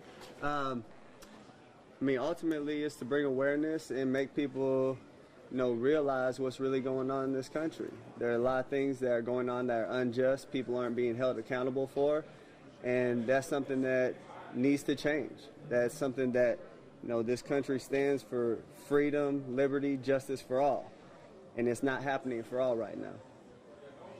Is this something that's evolved as a philosophy in your mind, and how has this kind of progressed that you make a stand like this? It's something that I've seen, I've felt, wasn't quite sure how to deal with originally, and it is something that's evolved. It's something as I've gained more knowledge about, what's going on in this country in the past, what's going on currently. These aren't new situations. This isn't new ground. It's things that have gone on in this country for years and years and have never been addressed, and they need to be. Will you continue, Colin, to sit? Will you continue to sit? Yes, I'll continue to sit. I'm going to continue to stand with the people that are being oppressed. To me, this is something that has to change, and when there's significant change, and I feel like that flag represents what it's supposed to represent, and this country is representing people the way that it's supposed to, I'll stand. Specifically, what would you like to see change in order for you to stand? There's a lot of things that need to change. One specifically is police brutality. There's people being murdered unjustly and not being held accountable. Cops are getting paid leave for killing people. That's not right. That's not right by anyone's standards. Colin, so many people see the flag as kind of a symbol of military. How do you view it, and what do you say to those people? I have great respect for men and women that have fought for this country. I have family, I have friends that have gone and fought for this country. And they fight for freedom. They fight for the people. They fight for liberty and justice for everyone. And that's not happening. I mean, people are dying in vain because this country isn't holding their end of the bargain up as far as, giving freedom and justice and liberty to everybody. It's something that's not happening. And I've seen videos, I've seen circumstances where men and women that have been in the military have come back and been treated unjustly by the country they fought for and have been murdered by the country they fought for on our land. That's not right. Colin, do you personally feel oppressed? Personally? There have been situations where I feel like I've been ill-treated, yes, but this stand wasn't for me. This stand wasn't because I feel like I'm being put down in any kind of way. This is because I'm seeing things happen to people that don't have a voice, people that don't have a platform to talk and have their voices heard and affect change. So I'm in a position where I can do that, and I'm going to do that for people that can't. Is this the first year that you haven't stood up? Did you do it other years, or is this the first time? This year's the first year that I've done this. And you did all the preseason games so far? Yes. This is the first time it was noticed? Yes. How did your teammates respond when you explained yourself today, and what was the support like for you? The support I've got from my teammates has been great. I think a lot of my teammates come from areas where this might be a situation. Their families might be put in this situation. It's something that I've had a lot of people come up to me and say, I really respect you for what you're doing and what you're standing for. So to me, that's something that I know what I'm doing what's right, and I know other people see what I'm doing is right. It's something that we have to come together, we have to unite, we have to unify and make a change. What do you say to the people that say, hey, you're doing the right thing, but you're going about it the wrong way? I don't understand how it's the wrong way. To me, this is a freedom that we're allowed in this country. And going back to the military thing, it's a freedom that men and women that have fought for this country have given me this opportunity by the contributions they have made. So I don't see it as going about it the wrong way. This is something that has to be said. It has to be brought to the forefront of everyone's attention. And when that's done, I think people can realize what the situation is and then really affect change. You've done it every preseason game. Are you almost relieved that it took this game and the questioning that followed to let your voice be It wasn't something that I really planned as far as it blowing up. It was something that I personally decided I just can't stand for what this represents right now. It's not right. And the fact that it has blown up like this, I think is a good thing. You know, it brings awareness. Everybody knows what's going on, and this sheds more light on it. Now, I think people are really talking about it, having conversations about how to make change, what's really going on in this country, and we can move forward. Are you concerned this is seen as like a blanket indictment of law enforcement in general? What was that? You're concerned that it can be seen as a blanket indictment against law enforcement in general? As far as what? I don't really understand what you're trying to get at. People getting murdered by police. I mean, do you think that it's seen as sort of an indictment against police? There is police brutality.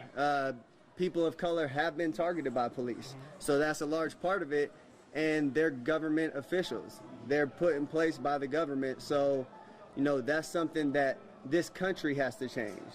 There's things we can do to, you know, hold them more accountable, make those standards higher. You have people that practice law and are lawyers and go to school for 8 years, but you can become a cop in 6 months and don't have to have the same amount of training as a cosmetologist. That's insane. I mean, someone that's holding a curling iron has more education and more training than people that have a gun and are going out on the street to protect us. Colin, you plan on doing stuff beyond sitting? What was that? Do you plan on doing stuff beyond sitting during the national anthem, as far as activists kind of, you know, rolling your sleeves up and getting out in the community? Yeah, most definitely. There are things that I have in the works right now that I'm working on to, you know, put together in the future and come to fruition soon. Those are things that I'll talk about as we get closer to those days. Colin, you say that this is it's a good thing that this is blowing up now because it's getting some attention. Any concern about the timing of it, a critical part of training camp, and the possibility of it being a distraction? No, I don't see it as a distraction. I think it's something that can unify this team. It's something that can unify this country. You know, if we have these real conversations that are uncomfortable for a lot of people, if we have these conversations, there's a better understanding where both sides are coming from. And if we reach common ground and can understand what everybody's going through, we can really affect change and make sure that everybody's treated equally and has the same freedom. Cap, has anybody from the league or the team or anybody said tone it down or anything? Because clearly you're speaking your mind right now. It doesn't seem that anyone's trying to, from the organization, whatever, is trying to quiet you. No one's tried to quiet me, and you know, to be honest, it's not something I'm gonna be quiet about. I'm gonna speak the truth when I'm asked about it. This isn't for a look, this isn't for publicity or anything like that. This is for people that don't have the voice. And this is for people that are being oppressed and need to have equal opportunities, you know, to be successful, to provide for their families and not live in poor circumstances. Have you been pulled over unjustly? You know, in your mind, have you been pulled over unjustly or had a bad experience in that regard? Yes, multiple times. I mean, I've had times where one of my roommates was moving out of a house in college, and because we were the only black people in that neighborhood, the cops got called and all of us had guns drawn on us. I mean, came in the house without knocking, guns drawn on one of my teammates and roommates. So I have experienced this. People close to me have experienced this. This isn't something that's a one-off case here, a one-off case there. This has become habitual. It's become a habit. So it's something that needs to be addressed. Colin, there are like 2,000 players in the NFL. You're a lone voice here as far as taking this stand. Why do you think you're the only one doing it? I think there's a lot of consequences that come along with this. There's a lot of people that don't want to have this conversation, that, you know, they're scared they might lose their job or they might not get the endorsements. They might not be treated the same way. And those are things I'm prepared to handle, and those are things that, you know, other people might not be ready for. It's just a matter of where you're at in your life, where your mind's at. And at this point, I've been blessed to be able to get this far and, you know, have the privilege of being in the NFL and making the kind of money I make and enjoy luxuries like that, but I can't look in the mirror and see other people dying on the street that should have the same opportunities that I've had and say, you know what, I can live with myself, because I can't if I just watch. Do you think you might get cut over this? I don't know, but if I do, I know I did what's right, and I can live with that at the end of the day. Does any of this reflect your relationship with the 49ers or with the NFL? Is this any part of that? No, this is about the way people have been treated by this country.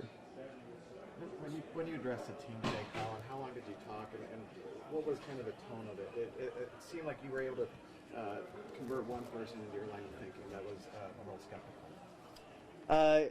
No, it was a conversation. They asked me to talk and just explain why I did what I did and why I felt the way I felt. And that's something, I had an open conversation with them. I told them why I felt that way and why I looked at things the way I do. And a lot of it has to do with the history of the country and where we're currently at. And, I opened it up to all my teammates. Come talk to me if you have any questions. If you want to understand what I'm thinking further, come talk to me. This isn't something that should be hidden and shouldn't be talked about. These conversations need to happen, and I think it's something that can bring everybody closer. Were there a couple guys that voiced how they felt against what you're doing to you? There were, I've had people say, I want to understand further, let's talk. So I've had those conversations, and we'll continue to have them with my teammates. But it's something that the knowledge of what's happened in this country and is currently happening is something that I think everybody needs to know. And when you have the knowledge of those things, then you can make an educated decision on, what you really feel and what you want to stand for. Is any of this been a distraction? In terms of politicians or people outside the sports world to tell you that they support you through this? I've had a few people reach out. Quite a few actually, saying, we really support you. We're proud of you for taking that stand. We respect what you're doing. We know a lot's going to come with it, but we're behind you. And, that means a lot. That means that I'm not the only one that feels this way, and I'm not the only one that sees things this way. Is any of this going to distract the team from getting to the Super Bowl this year? Is there, are you guys talking more today about this, or are you talking about the plan to get to the Super Bowl? No, we're focused on football while we're in meetings, while we're on the field. That's what our focus is. But in our free time, we have conversations about this, and that's not something that we should be ashamed about or shy away from. We talk about football, we handle our business there, but there's also, a social responsibility that we have to be educated on these things and talk about these things. Colin, did you consider bringing, forming an alliance and getting teammates to join you in this? And if not, why did you decide to go it alone? This isn't something I'm going to ask other people to, put their necks out for what I'm doing. If they agree with me and feel strongly about it, then by all means, I hope they stand with me. But I'm not going to go and try to recruit people and make sure hey, come do this with me, because I know the consequences that come with that, and they need to make that decision for themselves. In that same vein, did you reach out to anyone before you did this to seek their counsel, say, hey, what do you think about this? This is a conversation I've had with a lot of people a lot of times over a long period of time. So it wasn't something that, I planned on having a conversation about at a particular time. It just so happened it was the other night that people realized it and talked about it. Yeah. Sorry about that. Oh, that's all right.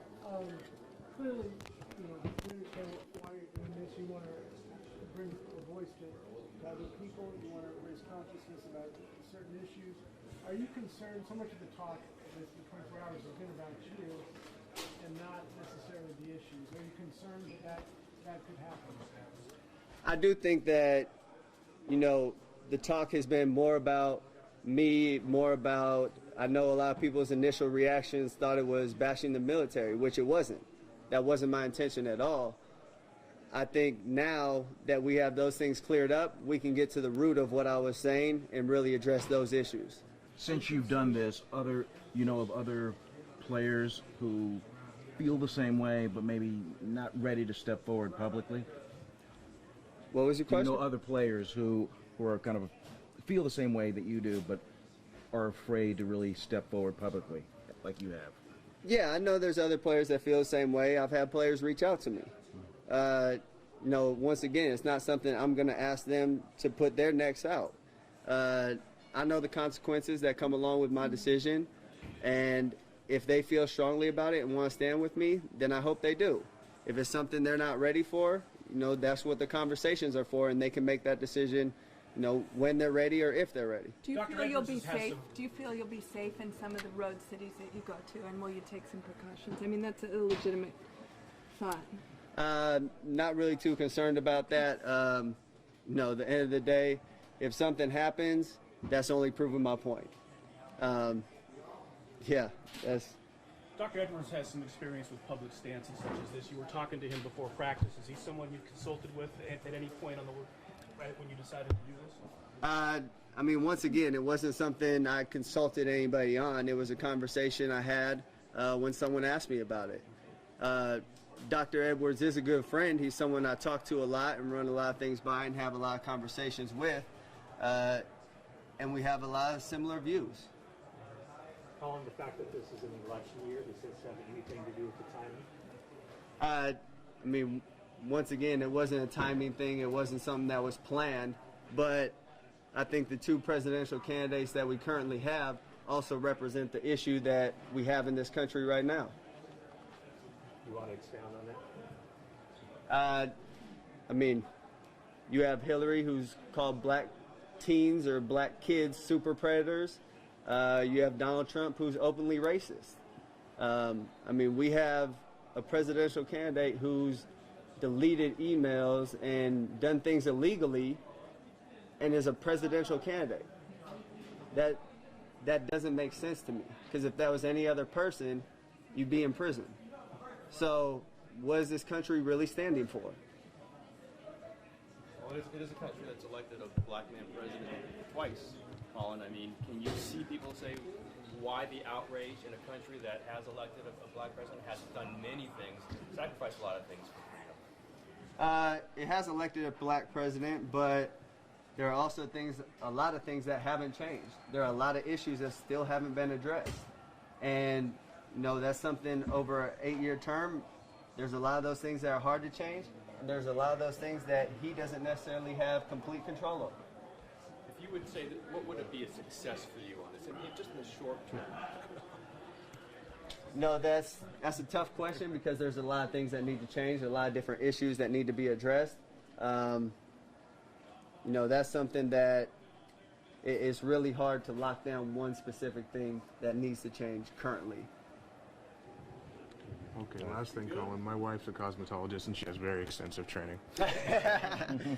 Yeah, see, and it's amazing to me that she has more training than officers that are supposed to be protecting people.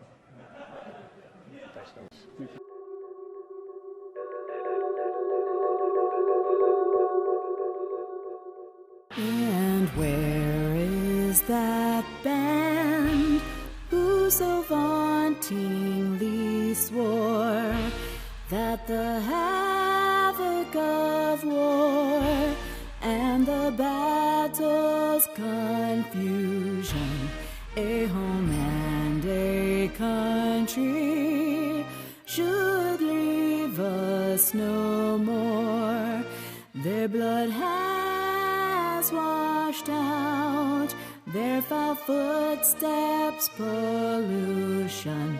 No refuge could save the hireling and slave from the terror of flight or the gloom of the grave, and the star-spangled banner in triumph doth wave o'er the land of the free. Some of those praise he mentioned slaves in the 7 Nomads songwriter Francis Scott Key. So maybe the free ones are the slave owners. Key represented his clients who incorporate their return of their slave property. And the home of the brave. I'm looking at you, Tommy Smith, John Carlos, Jackie Robinson, and Colin Kaepernick.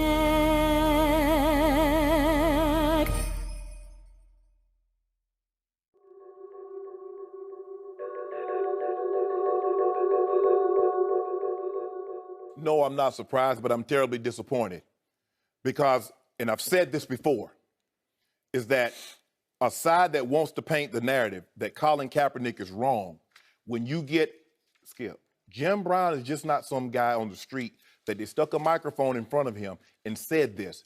Jim Brown is one of the greatest football players in NFL history. He is. Jim Brown's social activism goes back to 1967, what he's known for as the summit, but it goes back 50 years. This guy, that's African American, that's a social activist, said what Colin Kaepernick doing is wrong. Now, Skip, this is why I'm not surprised. He was very outspoken about Dr. King and his nonviolent protest because he said nonviolence is not a movement. Dr. King thought process behind this. He says, if I'm fighting them in the manner in which they're fighting, I'm no better than they are.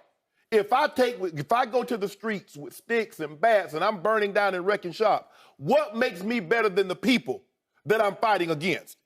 Yep. Skip, the cause, here's the thing. He says protest doesn't work. Protest absolutely work. The March on Washington, Selma, Skip, what was that about? The people that were marching, they were in no position to change the law or anything about policy.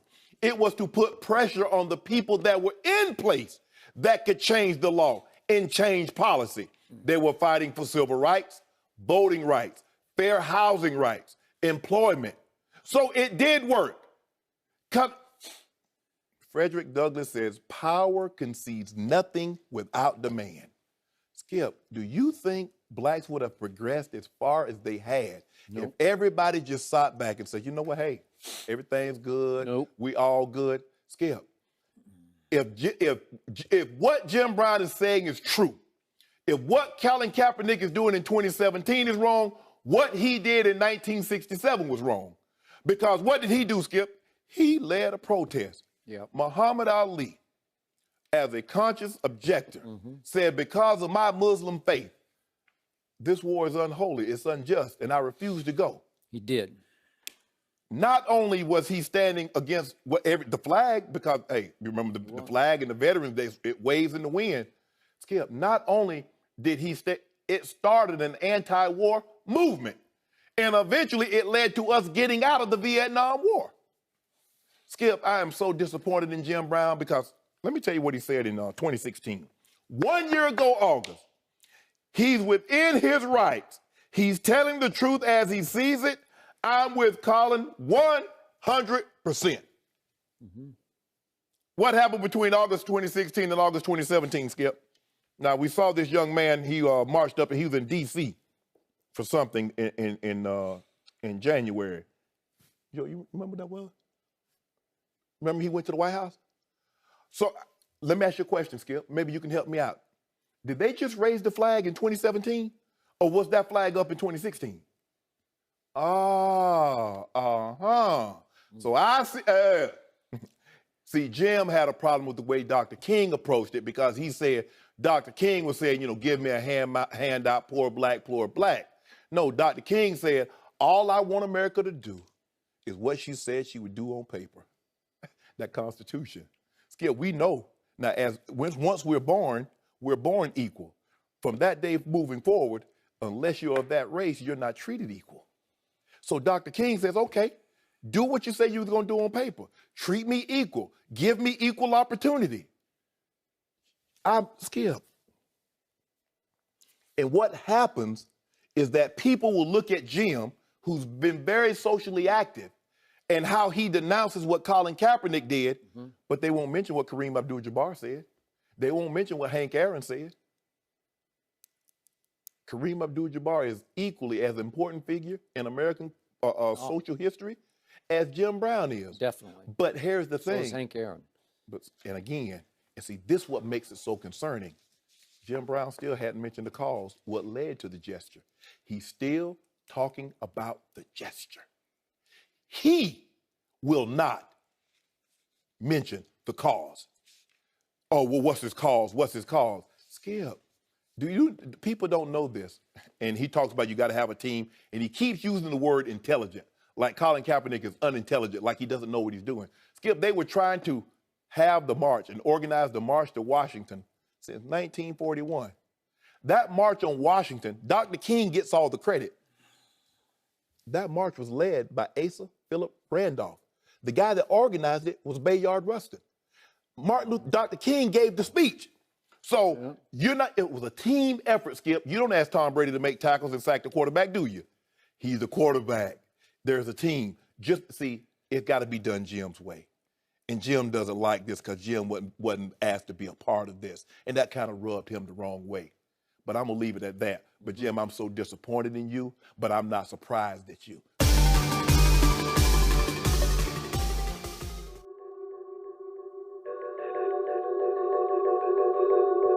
Ask the government why y'all hate us so much. Wanna ask the other color why y'all hate us so much. Wanna ask the law why y'all hate us so much. Wanna ask the prosecutor why y'all hate us so much. Is it our skin color or is it the way we talk? You hate us cause we us or you hate us cause we folk? Is it the way we live or is it the way we walk? We never had shit, so it can't be nothing we bought. The shit y'all took us through, pride the reason we off. Our pride we still got it, only thing we ain't lost. Defending ourselves shit, that was something we was taught. We been through the roughest time, but all of it ain't our fault. Wish I could add up the years in prison our people's caught.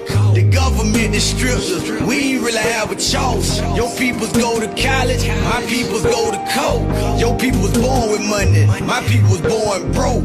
Your peoples lived in mansions, my peoples hung from ropes. Your peoples had it made, all my peoples had was hope. Your peoples had help, all my peoples heard was no.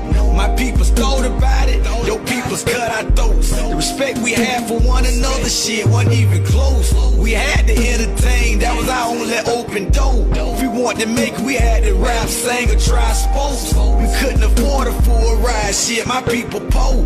My people ain't mad, your people hate us though. But we the ones struggling, so why y'all hate us for? The police want us bad, the judge hate us more. The jury think we guilty for we come through the door. And y'all to take our money, but y'all won't help us though. And y'all biggest fear to see my people grow. But our biggest fear is die for we turn 24. And every law that's passed designed to sink us more. And every time we go to jail, y'all get paid though. But when we ask for money, y'all slam the door. They say our president black, but we can't tell though. We only got ourselves, now that's what's real though. I know y'all hate our guts, that's how y'all feel though. But y'all ain't got to like us, just let us live though. And cause we black, bruh, don't mean we steal though. And cause we from the ghetto, don't mean we dumb, bro. We just as smart as y'all, but y'all don't want the world to know. But all we want to know, why y'all hate us so much? Why y'all hate us so much? Why y'all hate us so much?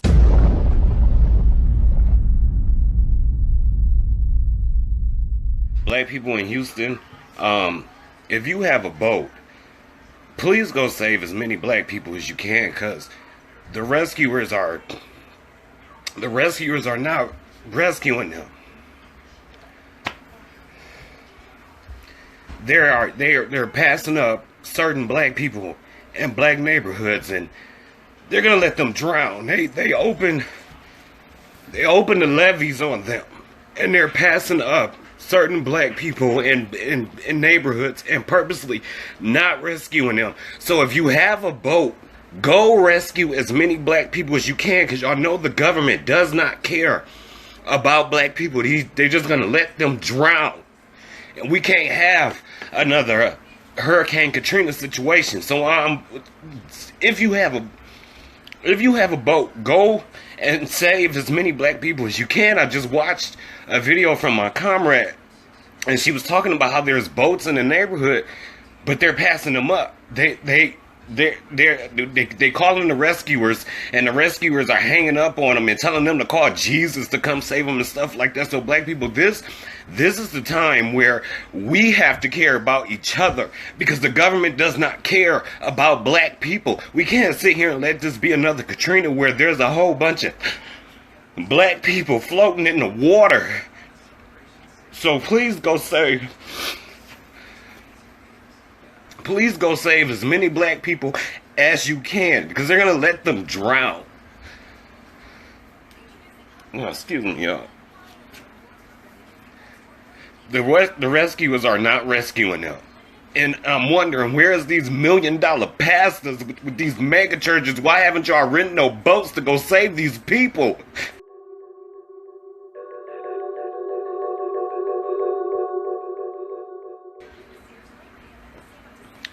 Y'all's gonna be another casualty of a whole bunch of black people just drowning, just like with Katrina.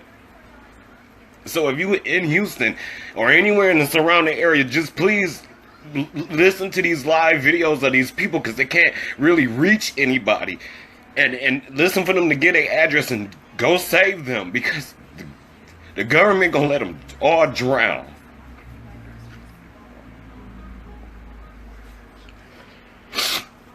Y'all black people, this is a time where we gotta care about each other. I just feel so helpless because there ain't nothing I can do. But if you in Houston and you got a boat, go save those black people. Alright, y'all, I gotta go because I can't handle this right now.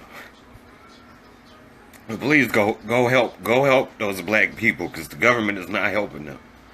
The state does not care about black people. They're going to let them drown.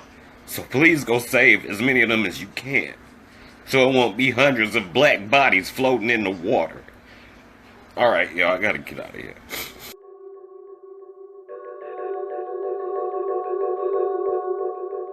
What are you doing breaking into your mom's house? I'm breaking in here. What's with the shovel?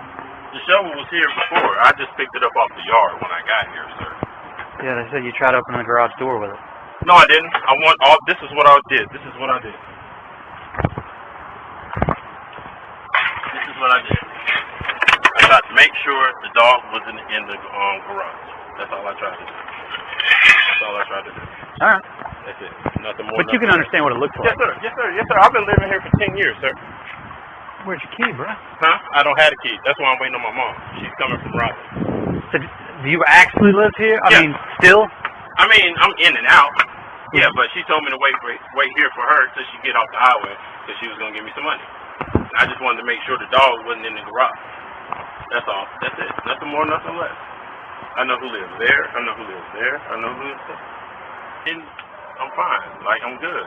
I'm just sitting here chilling, waiting on my mom. Yeah. In broad daylight. Well, what it is I guarantee you, it was somebody outside of this cul-de-sac saw it and was like, I better call just to make sure. Have you ever had a North Carolina ID? For some reason, I'm just not finding your picture, and we just need to make sure that everything's legit before we leave. I don't know, like, what the problem is. I told him what's going on. My mother's name is Livia. You didn't ask me for my name. You asked for my mother's name. Yeah. It's Livia Sue York. Okay. So, there's no problem. It's just that someone called in and said it was suspicious for somebody to be over here carrying a shovel. But I'm here every day, though. That's fine. I don't know that, and we have to make sure. I told him he could prove it to you. Okay. Do you have an ID with you? No, I don't. Okay. What's your name? The one. Spell it for me. DEJUANA yours. YOURSE. Hold on, I'll do that. But you say you pronounce it your say? Yeah, it's pronounced your say.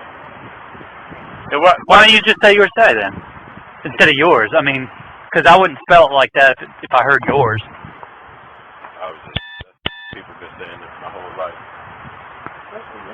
No, that was me. Oh, I was about to say.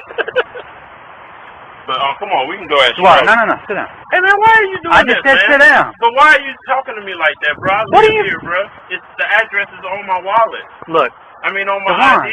Dawn, relax. What's going on? I mean, because y'all. I didn't do nothing. I didn't do nothing either. But look, you seem a little animated. You keep wanting to get off the porch, still breathing a little rapidly. Because the cop is on me at my own house and I ain't did nothing. But I already explained why we were here. Okay, but I already told you. I said it wasn't even that serious. We didn't have to keep calling people and go door to door. Well, I just wanted to prove it to you because you act like you didn't believe me, sir.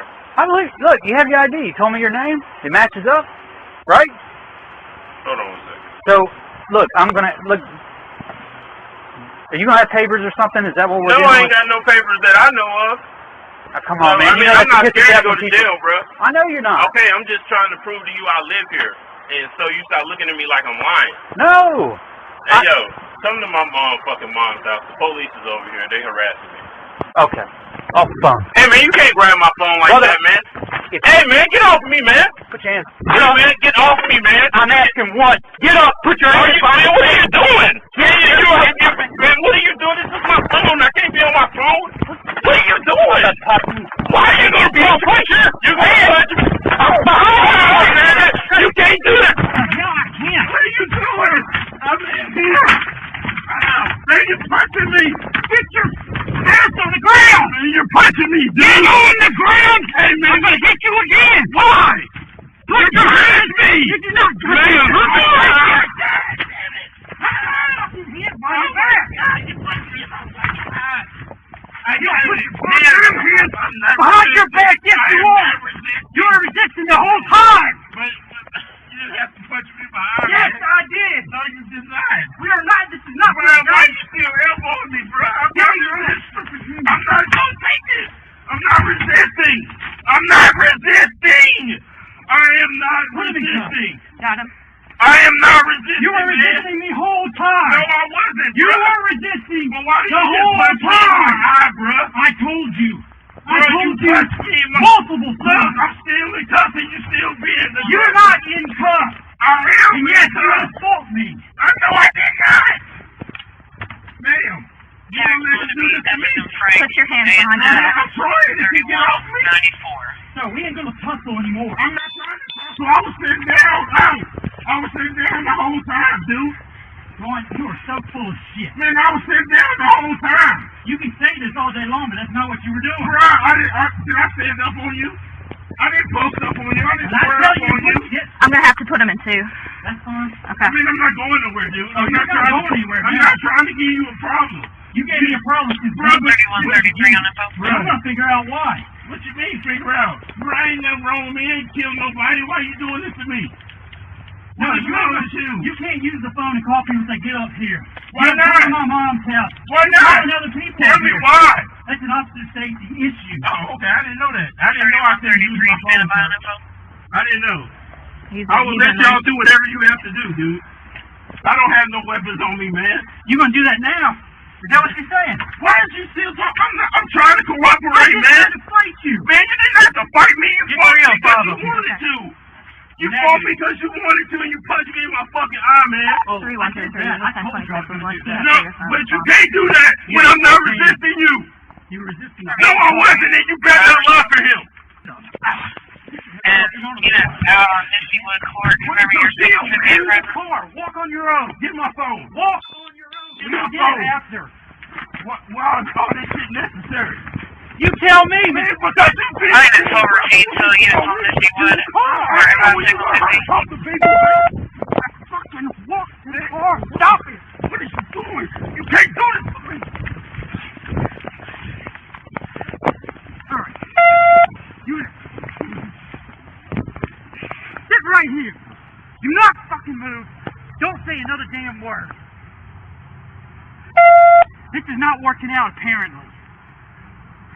No more. 305, only 1039, 1031, 31, shoot by 1039, please. Be an adult. Be an adult. What about you? Be an adult right now.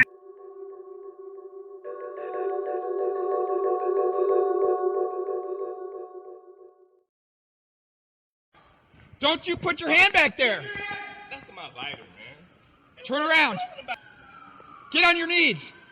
Get on your knees. Face away from me now. Get down on the ground. Where are you reaching? Quit fighting. I'm not fighting. What the hell do you want? Reaching into his pocket. You got it? Yep. Is there another one? No. Another guy, do you think? No, it's him. Why y'all keep messing with me, man? I didn't do nothing. Nothing. Well, you're not complying. How am I not complying? I'm sitting in my vehicle and you automatically telling me some stuff, man. I'm not doing nothing. You pulling pistols on me in my vehicle, sitting in my vehicle, minding my business, man. Yeah, you're telling me something I already know. Black's trying to talk to him. He opens the door because he didn't want to freaking comply. So then he starts reaching. This man pulled a gun on me for nothing. see what he's reaching for.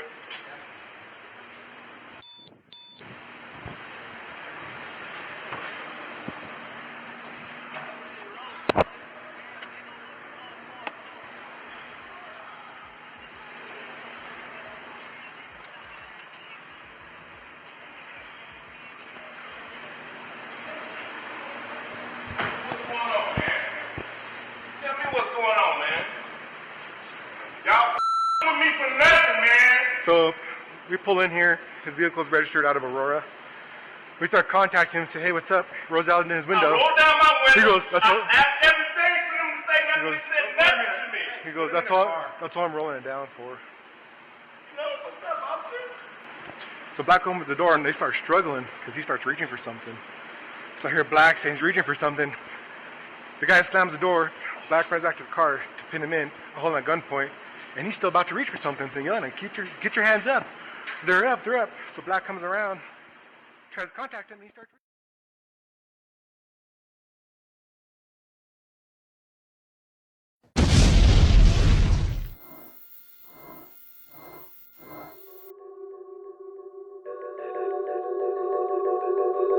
But you're not black. Remember, we only kill black people. Yeah, we only kill black people, right? All the videos you've seen, have you seen black people get killed? You have. But you're not black. Remember, we only kill black people. Yeah, we only kill black people, right? Remember, we only kill black people. Yeah, we only kill black people, right?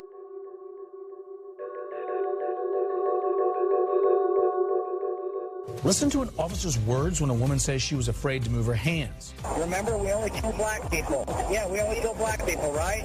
That's exclusive dashcam video. New at 6, the officer is trying to explain himself. Live, local, late breaking. This is Channel 2 Action News at 6 p.m.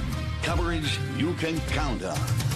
Good evening, I'm Justin Farmer. I'm Jovita Moore. Only Channel 2 Action News got dashcam video of a DUI stop. Now, we want you to listen because it's the officer's words, not his actions here, that have him under an internal investigation. Channel 2's investigative reporter Mark Winnie is live at Cobb County Police Headquarters. And Mark, the officer's attorney says he was only trying to get that woman to comply. Yeah, in fact, we were led to believe the officer was eager, in fact, to tell his side, to go on camera, but his attorney intervened. We do, however, have a detailed statement from that attorney, but first the video. Use your phone. It's in your lap right there. I just don't want to put my hands down. I'm really sorry. You're just really wrong. No. I've just been wasting any videos of problems. But you're not black. Remember, we only kill black people. Yeah, we only kill black people, right? All the videos you've seen, have you seen black people get killed? You have. The statements was made by an individual, and they're not indicative of the values and the facts that surround the Cobb County Police Department and this county in general. Cobb County Police Chief Mike Register says after we submitted an open records request, he and his command staff looked at the dashcam video. But you're not black. And he opened an internal investigation Friday. No matter what context it was said in, it should not have been said. Register says the speaker is Lieutenant Greg Abbott and indicated he has been assigned to administrative duties pending the outcome of the investigation. We're not making excuses. We're meeting this head on, and we're going to deal with it. The Register says the recording is part of a DUI stop, and a female passenger indicates she was hesitant to put her hands down to pick up a cell phone because she didn't want to get shot. Lawyer Suri Chata Jimenez says he represented the driver in the DUI case. It makes you cringe when you hear it. Chata Jimenez says he believes the officer was being sarcastic after the passenger gave him some lip, but the fear minorities have when stopped is real. But it's still unacceptable. The chief says Abbott has been a heretofore good officer, and he's not aware of any racial bias complaints. Register says the incident occurred last year before he became chief and before an International Association of Chiefs of Police report giving the Cobb PD a high community approval rating, but also mentioning a perception of discriminatory and biased policing. He says the brass has responded by instituting a faith forum, precinct discussion groups, training changes, and more. We are going to keep going forward to make sure that we, as a police department, service the community in the most professional way, all segments of the community. And his attorney, Lance LaRusso, sent me a text with a statement. He says that Abbott is a highly respected 27-year veteran of the Cobb County Police Department. Quote, he is cooperating with the department's internal investigation and will continue to do so. His comments must be observed in their totality to understand their context. He was attempting to de-escalate a situation involving an uncooperative passenger. In context, his comments were clearly aimed at attempting to gain compliance by using the passenger's own statements and reasoning. Reporting live outside Cobb Police Headquarters, Mark Winnie, Channel 2 Action News.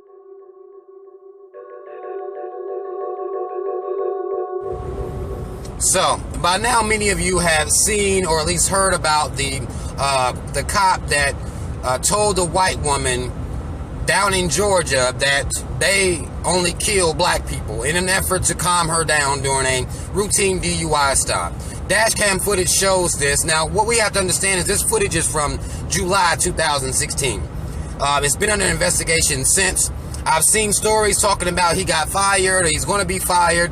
I just read something in the New York Times that said he retired based on, you know, what they were going to fire his ass. Now, the ironic thing about this is you have a white woman who's terrified for her fucking life, and there is no just cause for that because, you know, white cops killing white women, that's just really unheard of. It's really unprecedented. We had the white woman, Justine Damone, that was actually killed by Officer Noor recently.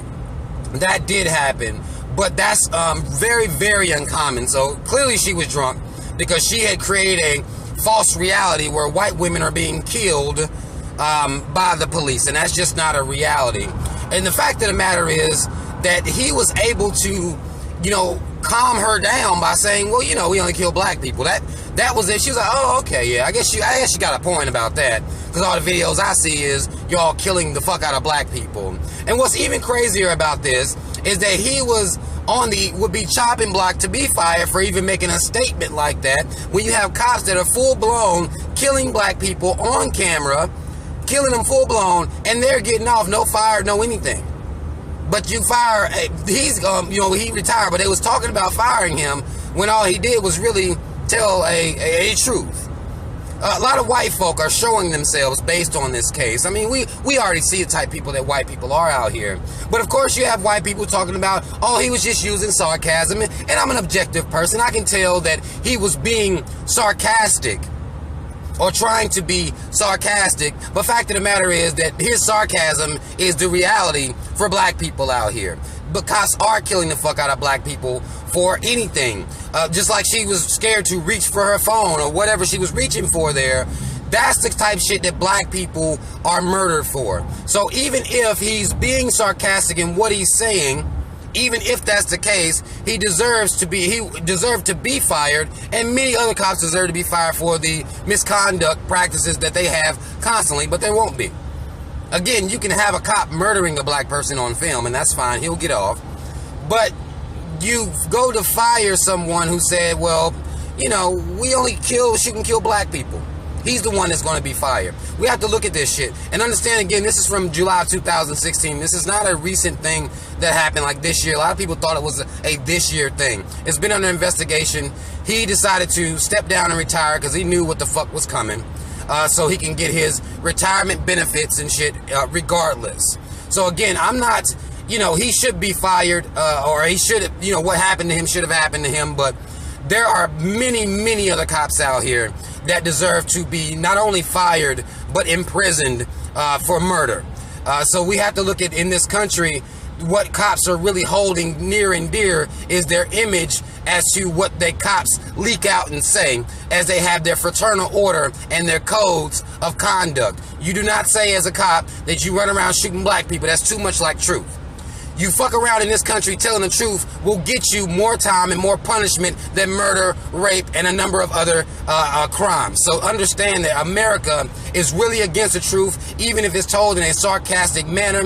White motherfuckers that are out here justifying what he said, calling in sarcasm like everything's supposed to be okay. Black people are out here being murdered constantly, and you motherfuckers are always making goddamn excuses. So shut the fuck up. Let what happened has happened. Nothing really happened to him. The motherfucker, he retired. That's all that happened. He retired.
He wears his clothes like that because he can. Watch him walk. His pants like that because he can. Watch him walk.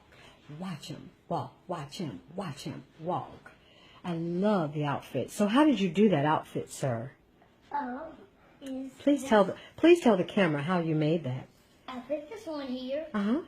And then I put this bed around. Right. And then I snap this part together. Okay. And what kind of fabric is that you're using? It looks soft. Soft fabric. And it looks like an animal it looks beautiful. I love the two pieces. I love the high collar. It's very beautiful. Thank you. Let me see you walk it out. He wears his fashion like that because he can. Watch him walk. His fashion like that because he can. Oh my. Fashion. His walk. He makes what he wants. He can make anything fashion. Beautiful.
I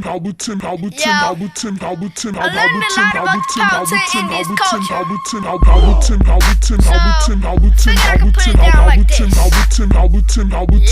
I'm a Powhatan, I'm a Eastwood Land Indian and original American. My skin color is tan, man. You can say it's brown and just look at my head, one side shaved down. Look at me now, my body marked up, red paint on my face, no clothes on my butt. What? Nah, deer skin cover up, my boat on my side. I let the arrow glide. I'm a hunter, a farmer, a fisherman.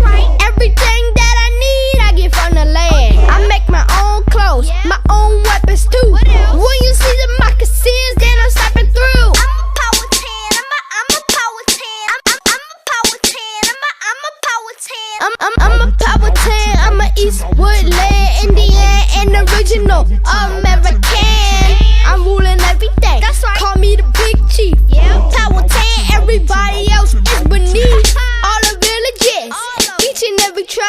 I make the laws, I control if you live or die. The chiefs under me, they collect the tax. Animals scan bees while I just relax. Collecting deer and turkey, put them in the temple. Power 10 government is just that simple. I'm a power 10, I'm a power 10. I'm a power 10, I'm a power 10. I'm a power 10, I'm a power 10. I'm a power 10, I'm a power 10. I'm a power 10, I'm a Eastwood Land, Indiana. Let me break it down so you understand. Man, I was very young. That's right. When I took my spouse, yeah, she cooked my meals, she built my longhouse. From jewelry to pottery, we got art. True. Even kids do it big. Yeah, we work hard, but we play too. That's right. Games just like you. Like what? Wrestling, foot race. Yeah. We very musical. We like to sing and dance, party and clap our hands. Celebrating life, I'm like a power 10.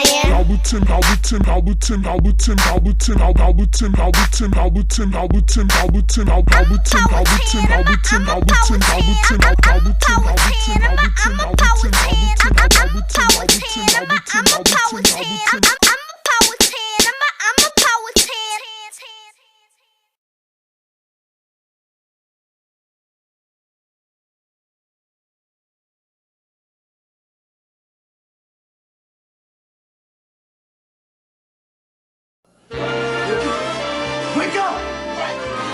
What? Wake up! Wake up! Wake up! Come on! Wake up! Wake up!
In 1857, the Supreme Court was a decidedly partisan institution. Of the 9 Supreme Court justices, 7 were pro-slavery Democrats. 5 came from slaveholding families. Their desire to secure the rights of slaveholders would cause them to make the most infamous judicial decision in American history. The man who started it all was named Dred Scott. Dred Scott was a slave born in Virginia. His master ultimately moves him to St. Louis, where he is sold a couple of times and ultimately ends up in the hands of a man named John Emerson. John Emerson is an army surgeon. And when John Emerson is posted to various frontier forts, the first one is in what is today Rock Island, Illinois, he takes Dred Scott with him as his servant. Now, presumably, Dred Scott becomes free the moment he's taken to Rock Island, because Rock Island is in Illinois. It's called Fort Armstrong at the time. But Dred Scott remains a slave at Fort Armstrong. And then his master takes him to Fort Snelling, which is today St. Paul, Minnesota. Now, that is the area that was made free under the Missouri Compromise. Several years later, Dred Scott returned to St. Louis with his master. But after Emerson died, Scott sued for his freedom on the grounds that since he had lived in free territory, he was no longer a slave. A jury of 12 white men in a St. Louis circuit court judged him legally free. 2 years later, the Missouri Supreme Court reverses this. They reverse precedents going back to the beginning of Missouri statehood. And they are very frank about it. They say times have changed. When John Emerson's widow remarried, she transferred ownership of Dred Scott to her brother, John Sanford. John Sanford lives in New York, but has business interests in St. Louis. And so now Dred Scott can sue in federal court alleging he is a citizen of Missouri, his owner is a citizen of New York. And that's how the case goes forward to the Supreme Court. No suit pressed by a slave had ever come before the Supreme Court before. It raised important questions. The lawyers representing John Sanford made the argument that no black person can sue in federal court because black people can't be citizens of the United States. The majority opinion in Dred Scott was written by Chief Justice Roger Taney. Taney was a resolute foe of racial equality, the Republican Party, and the anti-slavery movement. Chief Justice Taney begins by saying Dred Scott can't sue because blacks can't be citizens. And he makes a very famous statement. He says at the time of the Constitution, they had no rights, they meaning blacks, had no rights that the white people needed to respect. Now, having said that Dred Scott can't sue, the technical legal thing Taney should have done was said case dismissed. Because obviously if Dred Scott can't sue, then he can't be in court. Taney can't hear the case any longer. But Chief Justice Taney didn't stop there. Taney goes on to face another constitutional question of whether Congress could constitutionally have passed the Missouri Compromise. Did Congress have the power to prohibit slavery in the Western territories? And here he makes an argument based on the Fifth Amendment to the Constitution. The Fifth Amendment says you cannot be deprived of your property without due process of law. And so he makes the argument that the federal territories cannot ban slavery because slavery is a fundamentally protected property within the United States constitutional scheme. He says, basically, look, the Constitution is pro-slavery. We have a pro-slavery country. Slavery is a protected property. It's protected more than any other kind of property. And it's protected in the territories. This was also, by the way, essentially a drop-dead letter to the new Republican Party, because the new Republican Party, organized in 1854 after the Kansas-Nebraska Act, was based on the theory that you should stop slavery from spreading into the territories. We fearlessly declare that there never was under the whole heaven a more atrocious, wholesale wickedness perpetrated upon the bench of justice than this. Such a decision cannot stand. All that is merciful and just on earth and in heaven will execrate and despise this edict of Taney. The nation has achieved a triumph. Sectionalism has been rebuked and abolitionism has been staggered and stunned. Dred Scott himself was purchased by the sons of a former owner and set free a year later. But the controversy surrounding the Dred Scott decision did not quickly die down. It's that third element in the triangle of disasters, I suppose, in the pre-Civil War decade. And that here now the court has joined the politicians in making a decision in this case in which the Supreme Court decides basically that Dred Scott and by extension all black Americans have no constitutional rights that whites are bound to respect.